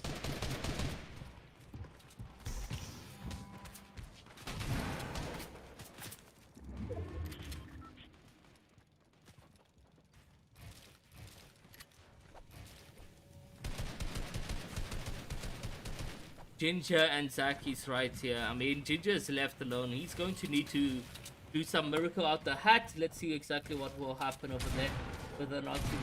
So, but let's go over to Region and Swivix. Another duo in this tournament over here, guys, where we can see their aspects and so forth. What would you say if you had the opportunity to play with like Neymar and Travis? Like, would you play it, or is it just not for you? Oh, definitely. Yeah. I would definitely. I mean, now obviously I would play with them because obviously they are like I would play with them obviously because they are like the highest like ranked teams in the com. Also, they are the best. But not only that, but it would also be a chance to learn from them as to how they make their calls, how they make their movements, how they fight. For you, if you were to like pick your duo right now among the top players in South Africa, who would it be? Before we go on to that question, it does look like Swivix finds himself in a tough position, but they get these eliminations across the board. They get saved by third parties, in fact, over here, and now they can heal up, and it does look like a pump can come across the board from Region, but they're going to be making these rotations now very late with 9 damage below and 8 players needing to die. Do you think Region and Swivix will survive this one? Region needs to pop those minis, otherwise he's sitting up for a simple shot. Luckily he did pop one, but I mean, someone can, even attack shot is enough to cut him. Yeah, definitely. I mean, a pump from a distance as well will get him into a tough position, but these players are dropping down like flies, so he's happy that they find themselves being above the threshold. But that Storm Surge may just activate with even just 3 players needing to die across the board over there. But Region and Swivix finding themselves in a good position to heal up and wait for the next zone and so forth. They currently, and with that Storm Surge that they do currently have, that's quite a good amount. And I'm sure now they're going to, with Region obviously having more health, he's going to take the risk and go for the shots that to try and it's easier to kill or some sort of tag. Now. Yeah. He may be an opportunity to kill somebody over here, but he uses that inflatable to disengage. Somebody that we hope to win it and hope to showcase some talent across the board is the name on Woke. Are they still alive? No, it does look like Woke has been taken out the picture. But it's Neymar over here, guys, who has popped up a number of times in tournaments, and we can see him yet again in the final moving zones of game number 3 has a solo, and he's dealt a lot of damage across the board already. He does have full HP, so no need to waste those chug cannon splashes because he can utilize that in the end games. And over here he finds himself getting a beautiful kill, but unfortunately his back is going to be opened up and edited on, and he's going to get eliminated out of the picture just like that. Let's go over to Voke and them to see how they are doing. Voke and still it does look like they get eliminated as well. Who can we see? It was that purple pump that did the damage, because he did get that siphon, but somebody did edit and hit a very good shot with that purple pump. Yeah, and that purple pump was very dangerous across the board over there. Moxu and Mika over here, guys, in the end games has a solo now, has his duo partner gets taken out of the scene. We do have, I'm not sure, 14 players alive in this over here, so still so much placement points to be made over here. He also has the flopper, which he can only sit in storm for 2 seconds because he's already tanked up quite a bit of HP right now. So oh, he doesn't pop it. Oh, he does. It's very laggy for him. Oh no, he's dead. What am I watching? Oh, I think it was like 1,000. I genuinely think it was like probably on 800 to 900 ping there. But hey, Ricey is actually right. Ricey is on height. Ricey is on height, finding himself in a good position. Doesn't look like he's in the Discord over here, so unfortunately he cannot jump over to his POV right now. But hopefully they stay in game and we get to see these last moments of Ricey right now. Ooh, a couple of beams coming in. Managed to secure themselves in a good position. Drop all the way to low ground, and that's attack gameplay. But he's gonna lose that 50-50 situation over there. And now Energy and Moab's actually finding himself in the end games. Energy as a solo though, obviously going to need to try clutch up, but nope. It does look like Ricey and his team grabbed the win over there, even as a solo. So we are finding ourselves in a weird situation where we haven't really gotten like a really good pop-off from a team. Yeah, and we also haven't really gotten a feel of one team taking. It's always it's always different teams are popping up at different positions, and you getting the feel that it's not only a one team race or a 2-team race in this thing. There's multiple teams that are doing so well in all the games, and it's going to be tough to call for this top 2 for like the top 10, I would say. Yeah, no, definitely. I mean, nobody's really getting that confirmed head-on victory royale. The team we stick on sort of changes throughout the position as well. So it's very tough to say who is the most consistent right now in terms of like proper pop-offs. Everyone's sort of getting their individual games, and that's them being happy and so forth. So, and we can only wait and see what this means for the leaderboard after the break. If you guys are just joining us right now, make sure to use !raffle in the chat to be entered into the giveaway of a 30-day Exitlag code. So make sure to use !raffle and you will be entered over there.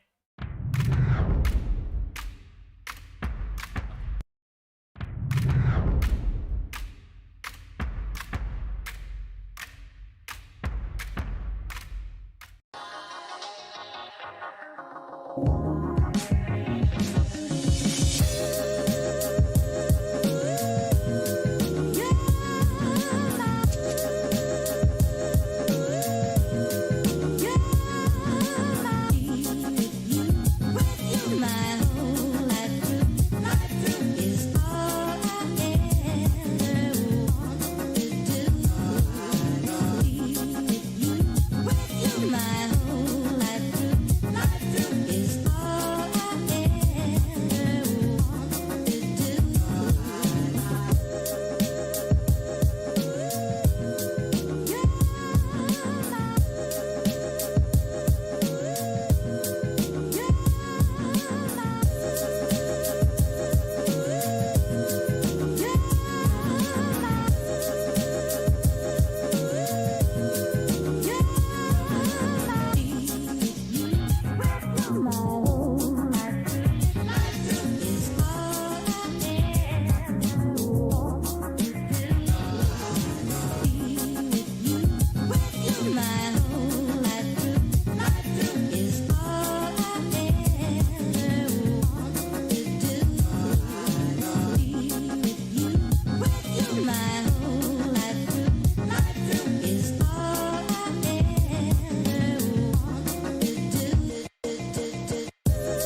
And now we are back, but unfortunately, guys, we are back as a solo individual because Mandra had to go do some certain stuff.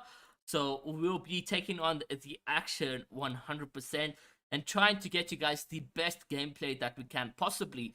We're now heading into our fourth game, and things have taken a turn, or more so consistency across the board for some people and a huge jump on the leaderboard for others.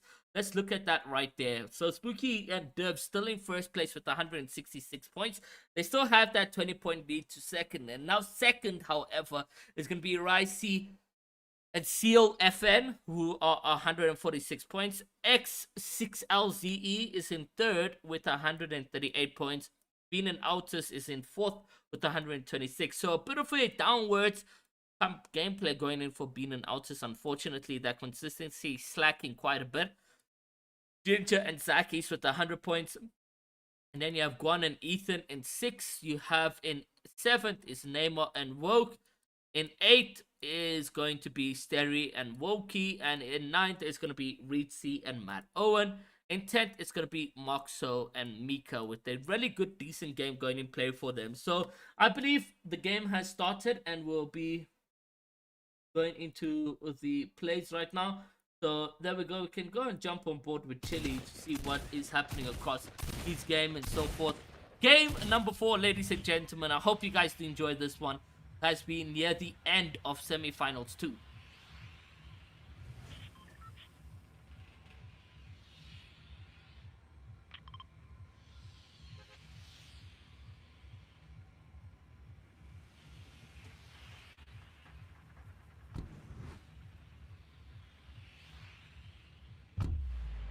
Going to be a mini base sort of jump going into play for the players at Chili and Xylo.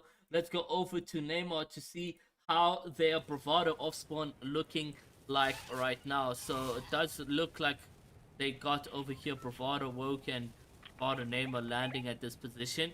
Really good, decent slot for themselves. Bro Mike and them obviously getting an uncontested fight. As you guys can see, they land here very comfortably. A split drop in Risky Reels and the 3 chests.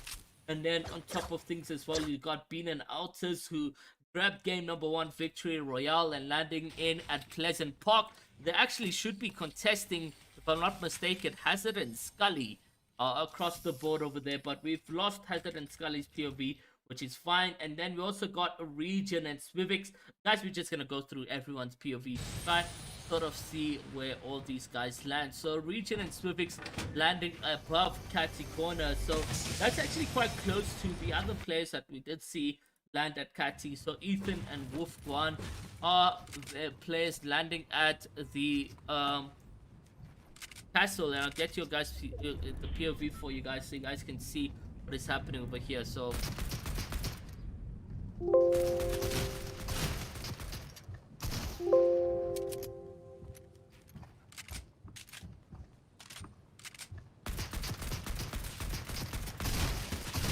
getting couple beams in play for himself over here. And now down to 34 HP.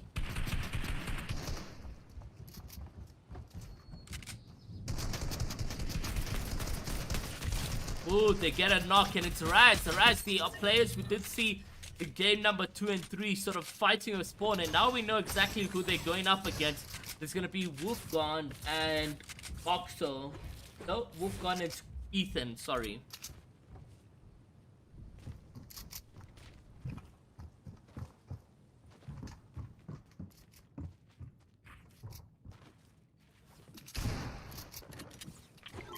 Couple shots being taken, nobody really dying just yet. And there you go, they get that elimination and they successfully go through off spawn, which is where you want to be. And it does look like Mikey himself taking or shooting at other oppositions here as well.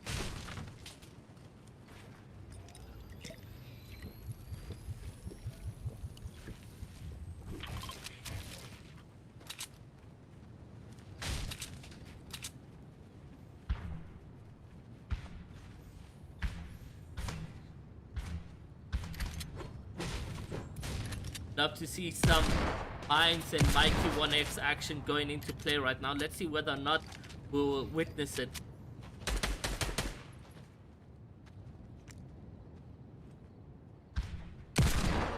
Does look like a W key sort of coming into play though. But for Mines and Mikey, they're not looking for any action.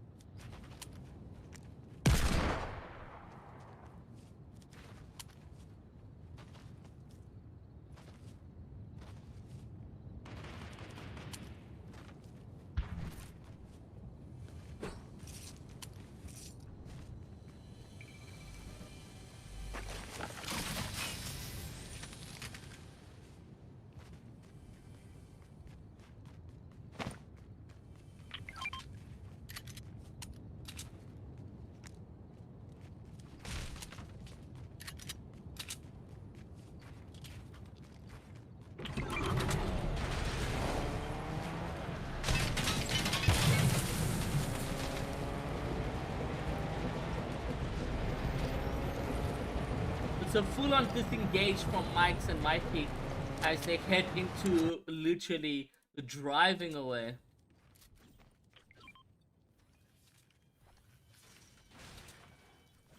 Oh, the team W King was actually Exility and Vapors, who were W King, Mikey, and the opposition over there, Mikey and Mines. But they've managed to sort of get their way out of there. Guys, if you give me like 1 minute, I just got to do something. I'll be back with you guys. But do enjoy. Let me give you guys a Romic POV. A Romic and a Vivo POV.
And your favorite caster is back.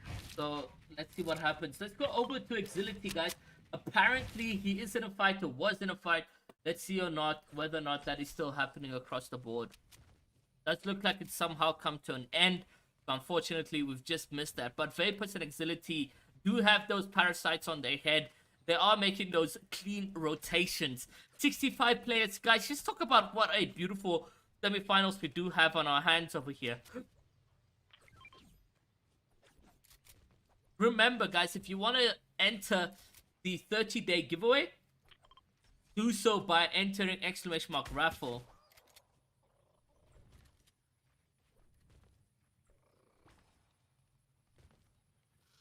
I did see an opposition over here, and I did see him too. Takes a couple good shots. Exility and Vapor's been very aggressive right now. I could have gone for, you know, double. Oof.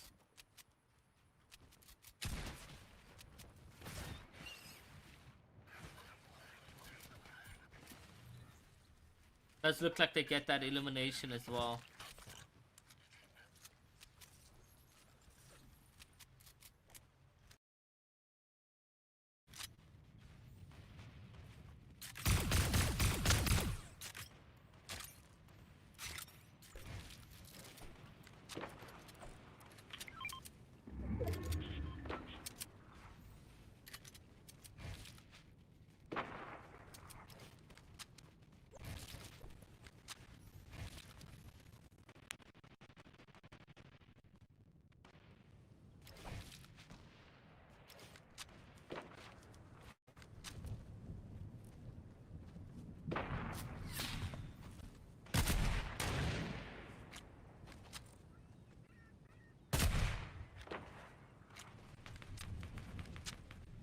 If he's able to land one of these, would be beautiful, but unfortunately missing by a hair strand right here, and their team now getting heavily focused over there, as you guys can see where Chili scopes in. But it's looking really good of a lobby, I must say. I mean, this is game number 4, guys. The game number 4 being so intense right here, and you can only imagine what could possibly be going into play for the final game. Everyone on their boots, on their edge of their seat, want to make it into the last moment over here and try to qualify.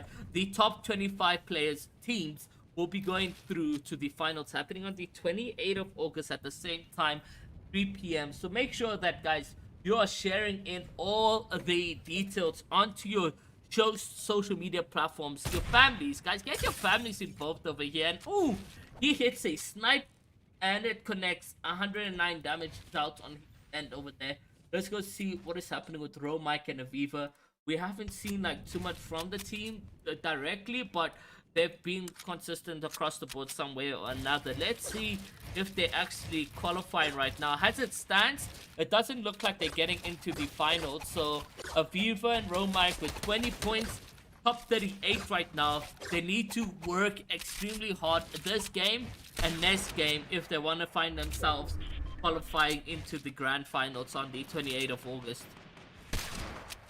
But yeah, Mike and Aviva, a young player and a content creator, both content creators as such.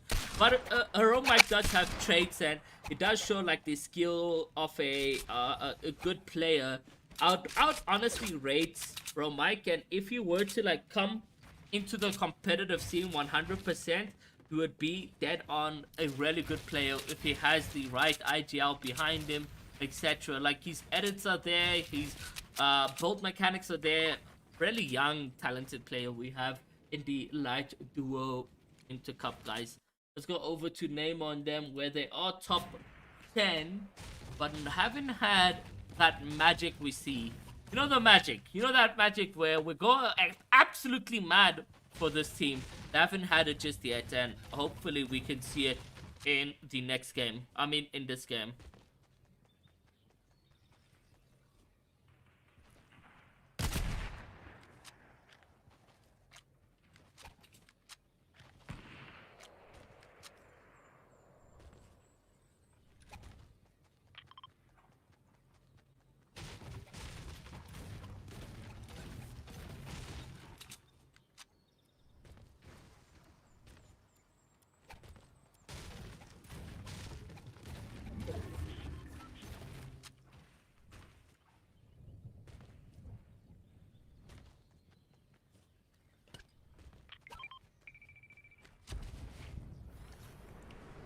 But yeah, Neymar woke, making the things going through. Guys, if you were to put money on right now, who do you guys think is going to be winning a game number 3? I would be interested to find out what you guys have to say in the chat. Who do you guys think will be winning game number 3?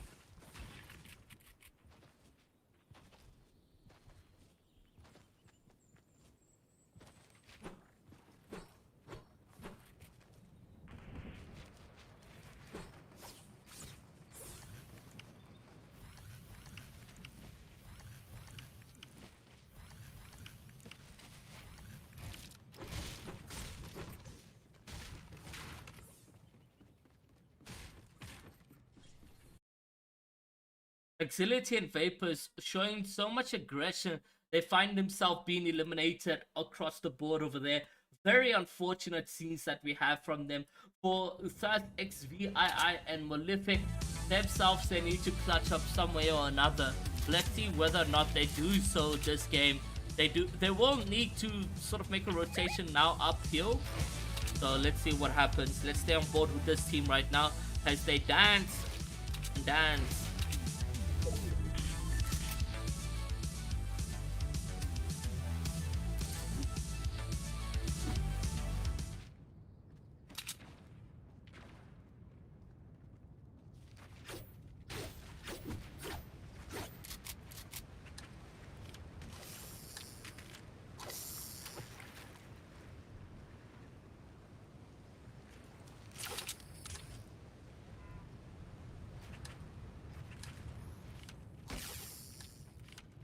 Oh, they do get the 50-50, not the 50, the 4th zone, and they could be in a potential position for themselves going into 50-50. So they really found themselves really well, and they're just now fishing for materials, for fried fish, or whatever the case they can find over there. So really, let's see what happens right there. Let's go over back to Romike and Aviva. Let's see what they need to do right now. They need to make their rotations. And, I mean, it hasn't been easy for Aviva and Romike as they are 38 right now across the board.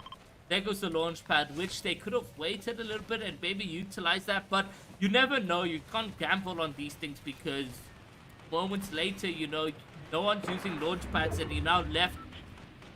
Make a massive rotation for yourself.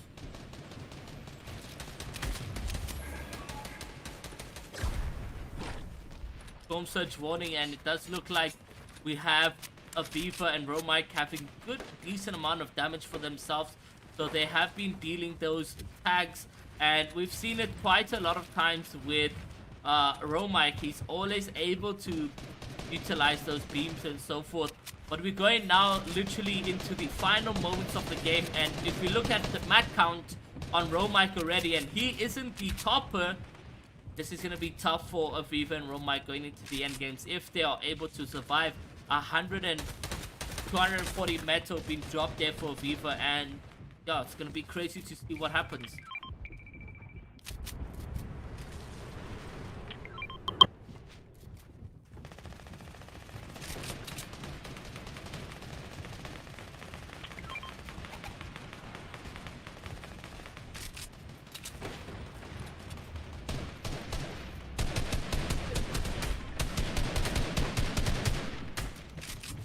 48 plays, guys, in game number 4. Definitely the South African scene showing up to the party today, guys, with some consistency in their game, and I'm looking forward to seeing what this means for Romike and Aviva. At least they can make sort of a left side rotation and get there quite quickly if they have to, but Romike and Aviva need to clutch up today or else they won't be making qualifiers tomorrow. Or qualifiers for finals, pardon me. There they go, dropping down, making some good rotations. Romike should try avoid using any mats as much as possible. He is gonna get tagged up from above. And there you go, Aviva and them are in the next zone, and that's exactly what you want to see yourself in.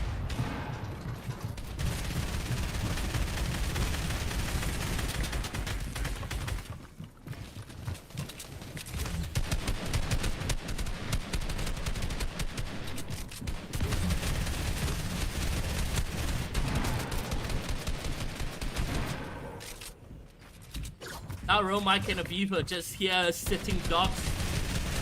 I say we stick on board with this team because they really need this qualifier or this game over here. So let's see what type of clutch plays they can come up with. 42 plays remain. That Storm Surge is going to activate yet again.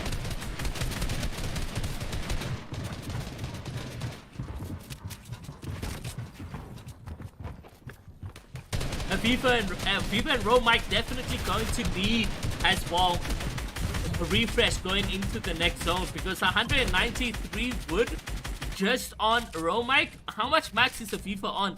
I can only imagine he's utilized just twice as much as Romike.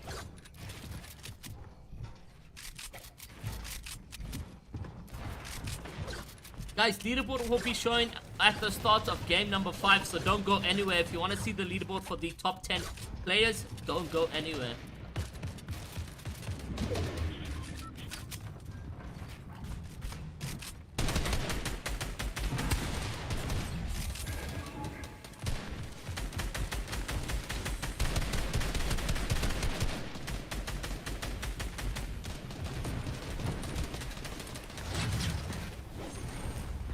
At least they are able to rotate with the launch pad, and up they fly and down they dive.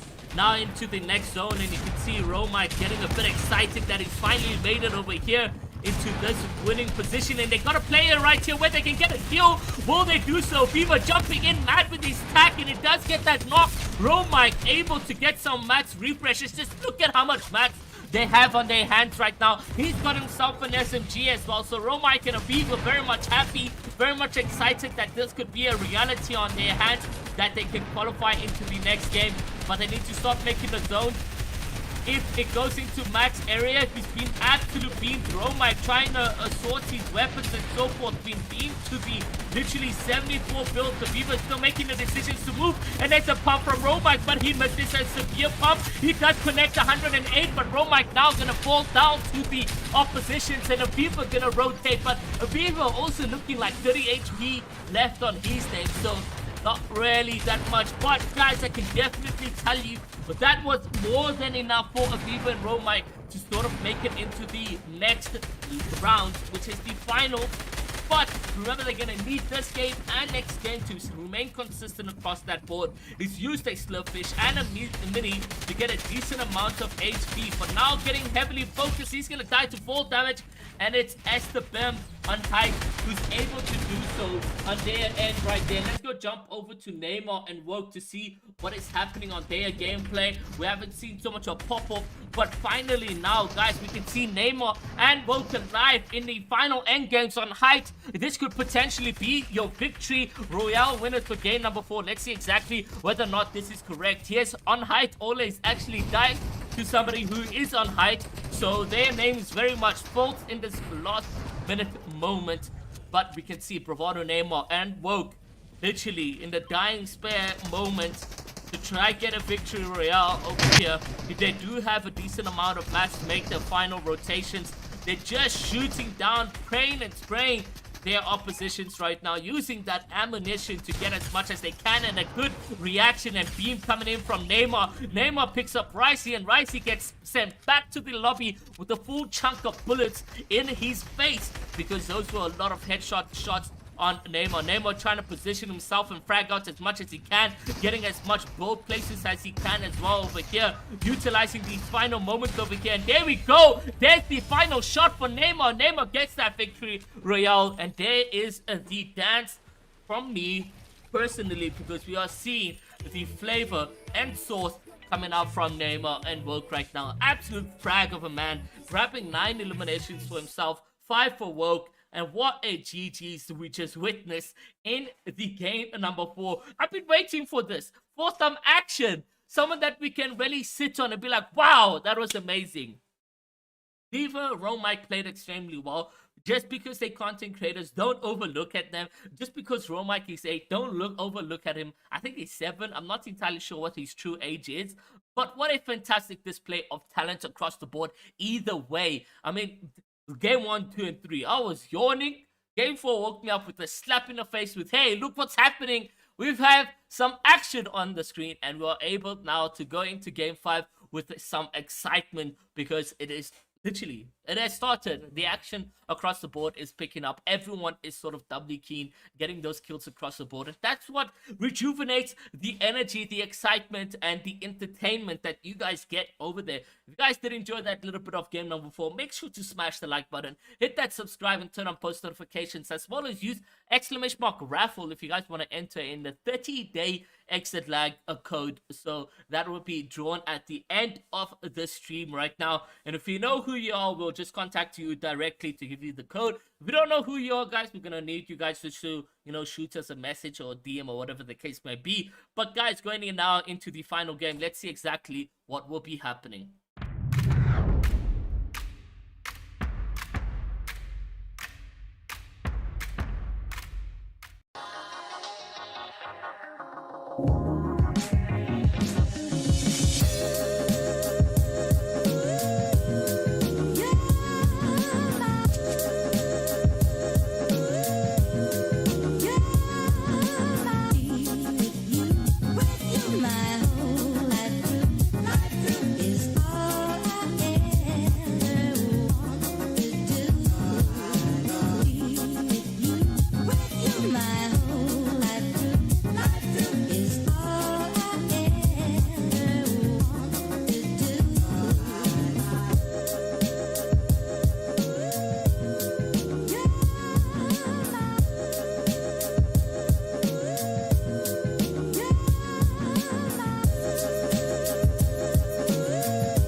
And now into the final moment of this game, guys.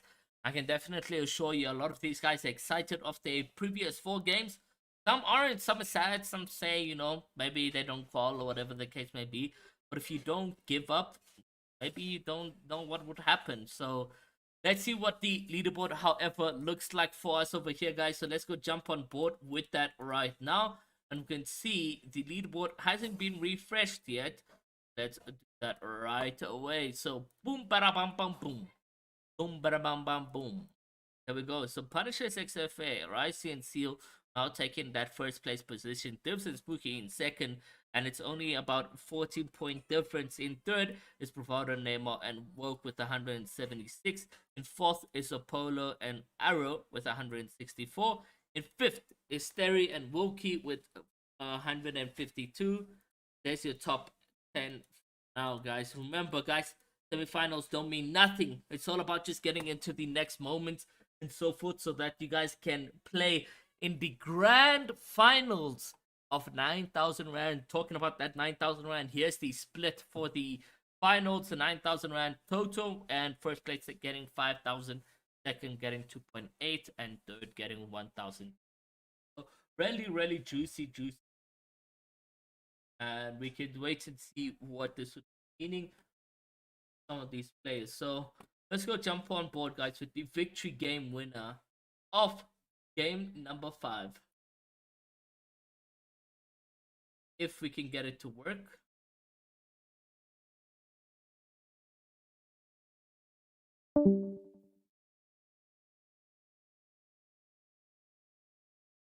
So Neymar and Woke now jumping out of the battle bus, going directly to their home, Bravado Beach. They've had an exceptional comeback for themselves, grabbing that victory royale. That was really saucy way to grab it as well. I mean, they did extremely well for that game over there.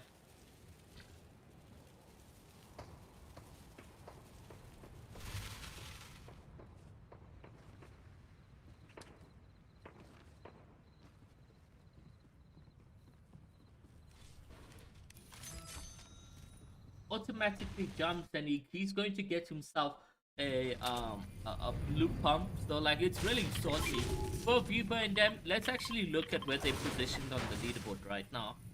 So that game took them to top 27. They need to clutch up again in the last final game right now in order to qualify. I really think it's possible for the team to do it.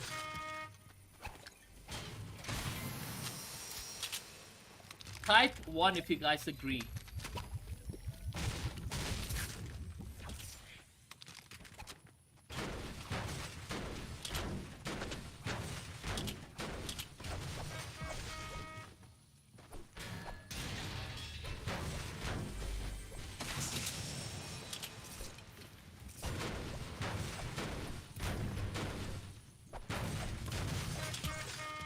Thank you guys so much for the 100 likes on the live stream.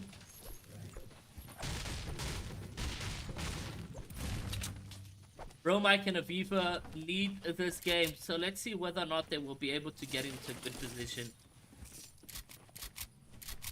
Hopefully they don't get doubly keyed off the bat and die, because that would be extremely sad. Let's go over to some of these players that have the off-spawn fighting, such as Moxo and Mika.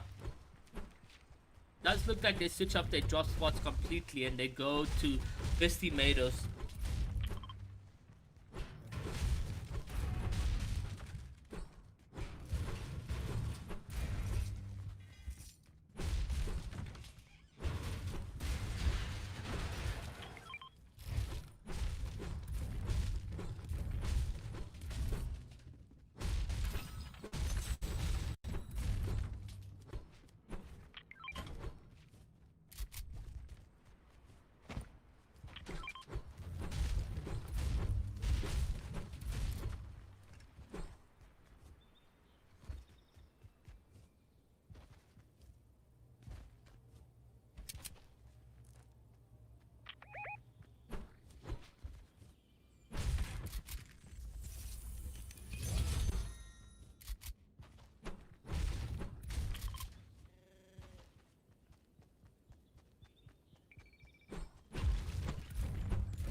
Pop it up. Nah. I'd also be dancing if I got that in the back pocket. It's a chug cannon, guys. If you want to win games, get a chug cannon and a parasite on your head. There you go. That is how you're going to be winning games. Bony Burbs looks like Vulcan stilt, but I mean, like, honestly, you do not want to be coming here. I believe it was Stale and Swish landing here at this area, so like they were very aggressive yesterday. I don't know if you guys saw them yesterday in the live stream, but they were very much putting on that attention and goofing. So let's see what that means for them going into the finals. Hopefully they did qualify into the finals, but let's see what happens. Does look like they find themselves with an opposition fight or an action going across the board right now.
Oh, my mic was muted. Sorry for that, guys. But yeah, no, on board with Chili and Xylo right now. You can see what they're doing. They've got that parasite. They got red peppers as well. I don't know if you guys have ever used like a red pepper or whatever the case may be while with a parasite. broken, chat. So yeah, now we can see 54 players remain across the board. You can tell we are in the final game of the semi-finals when so many players have died already. And it's not even endgame. So literally this is the dying moment we've come to. And let's see what will be happening with the players across the board. Let's go over to Romike and his teammate. Viva to see what's happening with them, how are they doing and so forth. It does look, or did look like they were in some action, and now they're disengaging completely from that situation. Not taking the fight, which is really good.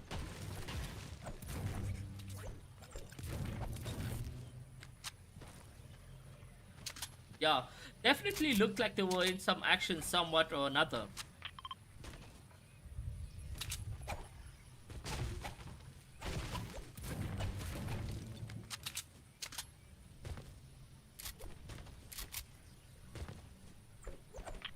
So 50, they actually quite lucky that they've, haven't given up just yet, because they make it into the very last game and it doesn't seem to be one of those tough ones.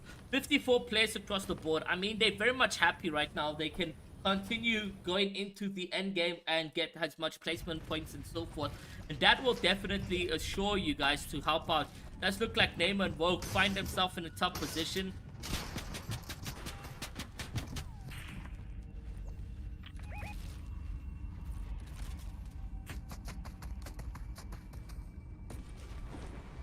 Oh, the strats.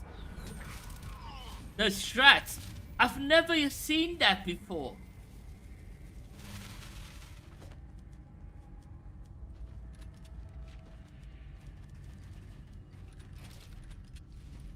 I've never seen that before. Somebody... Oh, it does look like they find them though.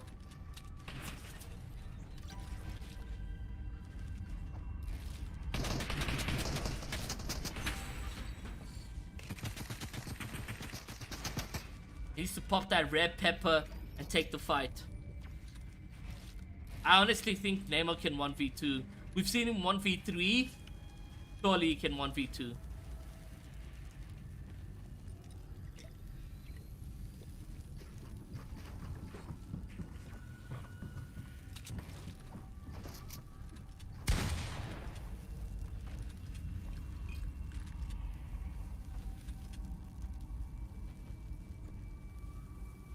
His movement's just so good.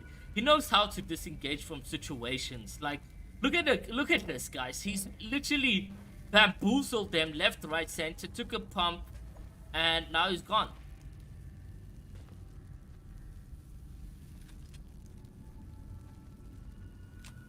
It does look like he's trying to make his way to Slurpy Swamp to get the revive over there.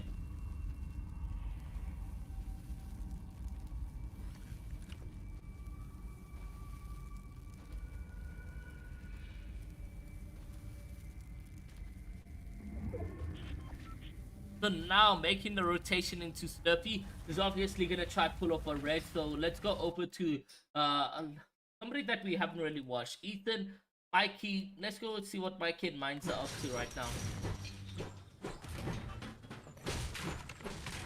Mikey and them are actually quite close to where Raven is. Not Raven, Rejects. No, actually no, I lied.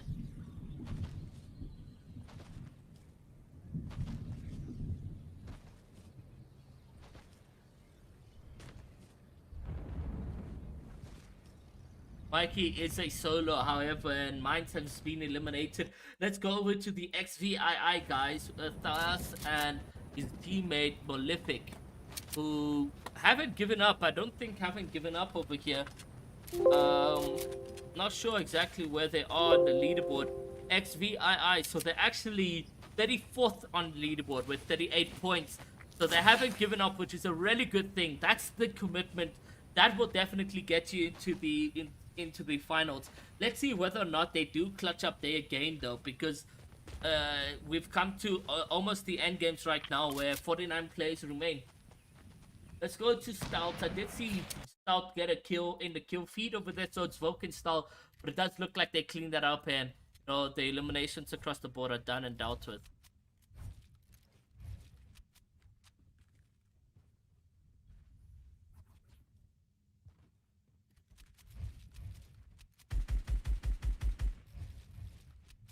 could have been a launch pad that they could have utilized sometimes. Gotta think about these things, guys. Whether you can use a launch pad or not.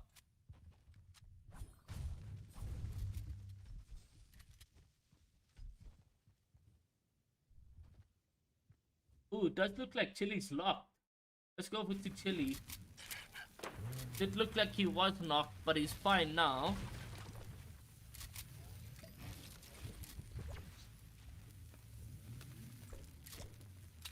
Carrying wide heals is so essential, guys.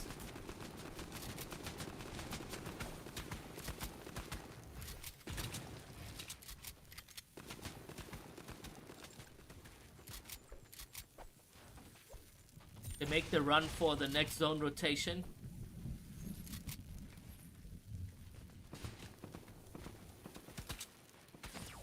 Ooh, Zyla has now been knocked.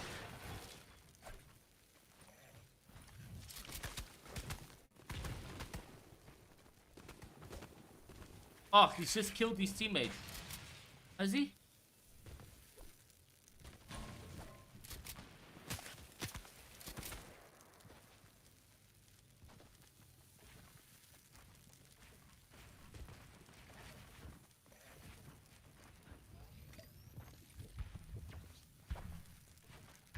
Ooh, interesting that he's thrown him off the higher building into that position. Going over to Romike and Aviva. He's done a madness in game number 4 to sort of clutch up their games.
The search tag god, Romike, managed to get beams a couple times and survive the threshold. We've seen it a number of times, guys. Will we be seeing this pop-off coming from Romike? And then we'll have to find out as we go and jump on board with Neymar. And whoa, they're alive. They're looking very well. They're trying to chop down some players so that they can try get some kills for themselves.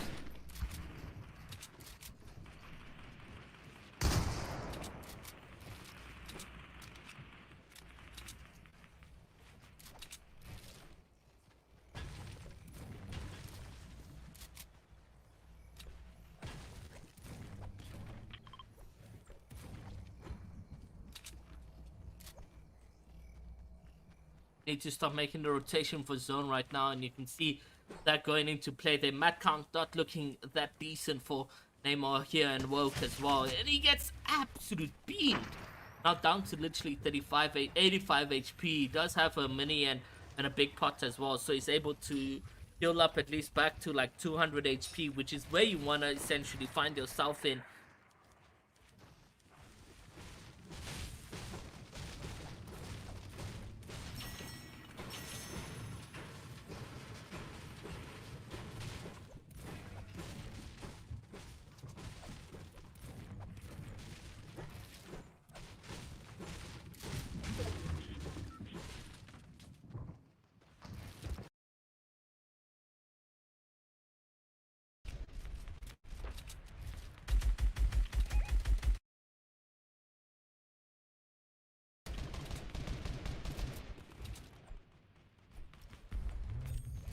Boxer and Mika looking really well on their end. Matthias and Trilix, let's go see what's happening over here, guys. We haven't seen Matthias, I don't think so. So let's see what solo Matthias and on height. Oh, so this is on height always. So Trilix was the player to get absolute beamed by Neymar in the previous game. His name is on height always, but unfortunately, last game around, he was not on height at all.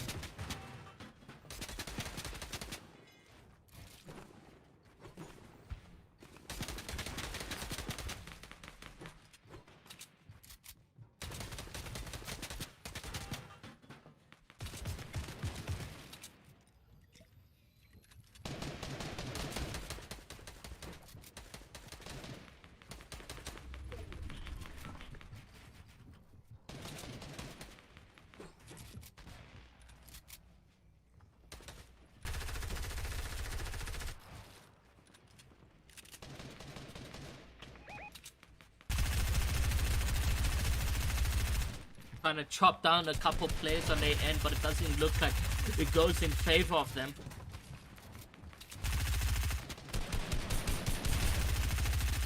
They do have a max zone rotation in the next 20 seconds, so they better get their butts moving right now if they want to be in the next zone alive and well. Do they have a launch pad is the question. Maybe that's what they were depending on, is that they have a launch pad to make the rotation successfully. Because there goes the zone rotation right now happening.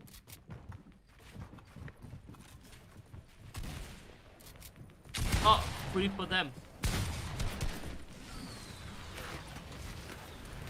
On a height always is literally a tap. Oof. Ooh. Players just knocked down like flies right here. And it does look like Solo Matai is finding himself in a tough position, trying to box up on Trilix. And it does look like he's done so successfully. He can pull off this revive. He still has a couple of time on his hands over here to do so. So he's very much happy about that.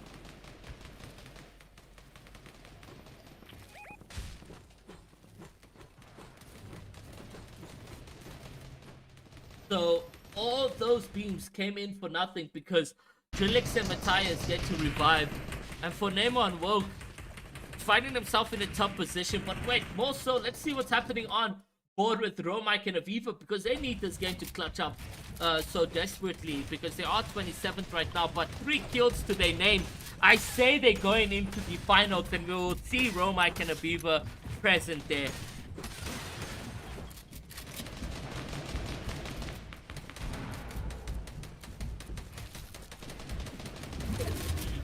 Uses their launch pad for the first moving zone.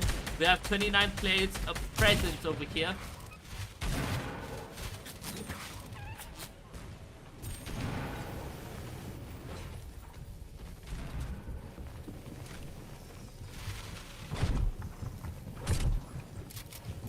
Nice and boxed up Aviva, now making those tops into the next zone right here. And you can tell that they're playing better game by game, but Aviva hits up quite severely.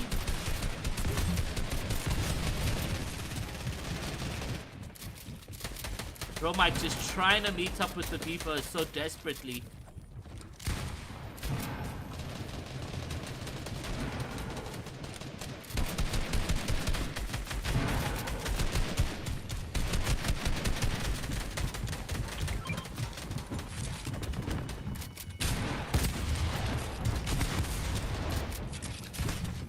Now Romike and Aviva find a player in the box. He's hit for 50s, managed to crack him. Trying to get another peek, but unfortunately the player is able to scrabble their way out of that situation. Aviva now leading the pack with their top plays over here.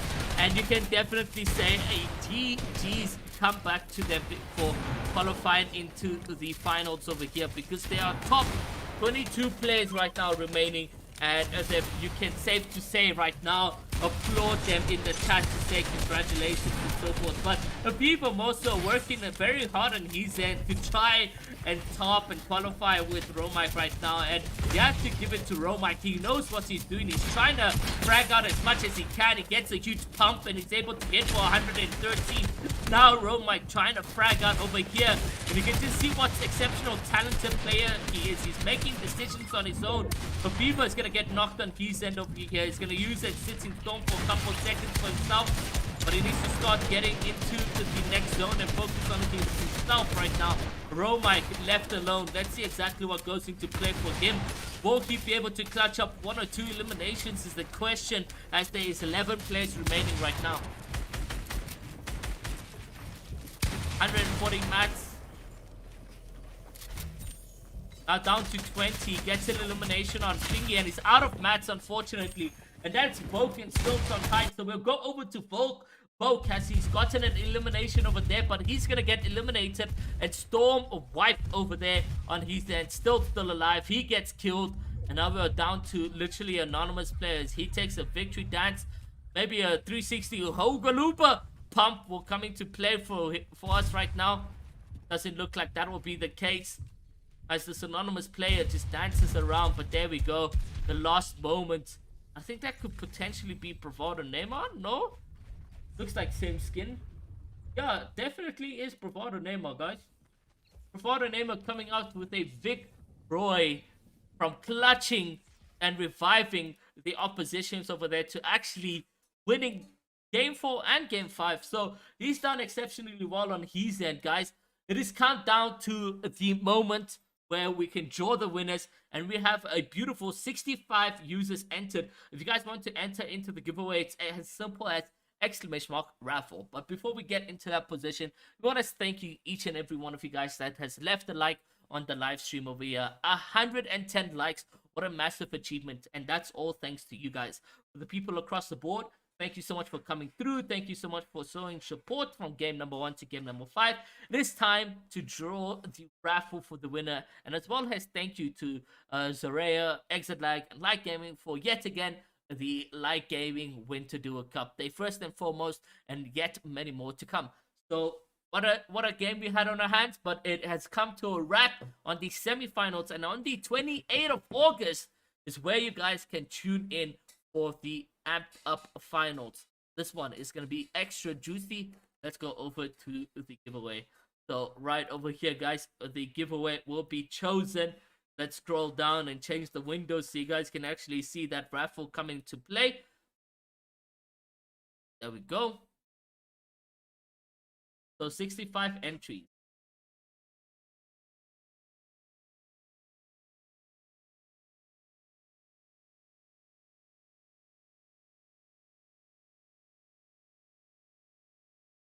So 65 entries. We are going to close it in 3, 2, 1.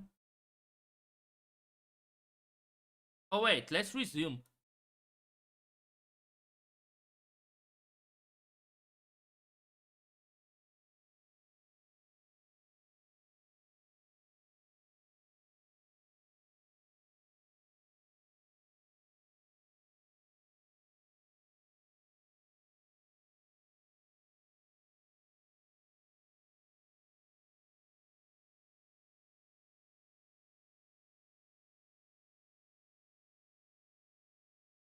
Okay, guys, now we're going to be happily closing off those entries. We see you guys last final moments here. 71 in 3, 2, and 1. We close those entries happening right now, guys. If you guys haven't already entered, it is a GG's to you. But let's give the winner their 30-day Exitlag code happening now. So 3, 2, and 1. Closing the raffles. Boom. We are going to pick a winner. And the winner is R9000. We will definitely contact R9000. He's also in the chat. So congratulations, Arrow. You have won yourself 30 days Exitlag code, which will be amazing for you when Middle East breaks. And we know that Middle East is very inconsistent. So, guys, thank you so much for coming through to the show. And I'll see you guys in the finals on the 28th of August.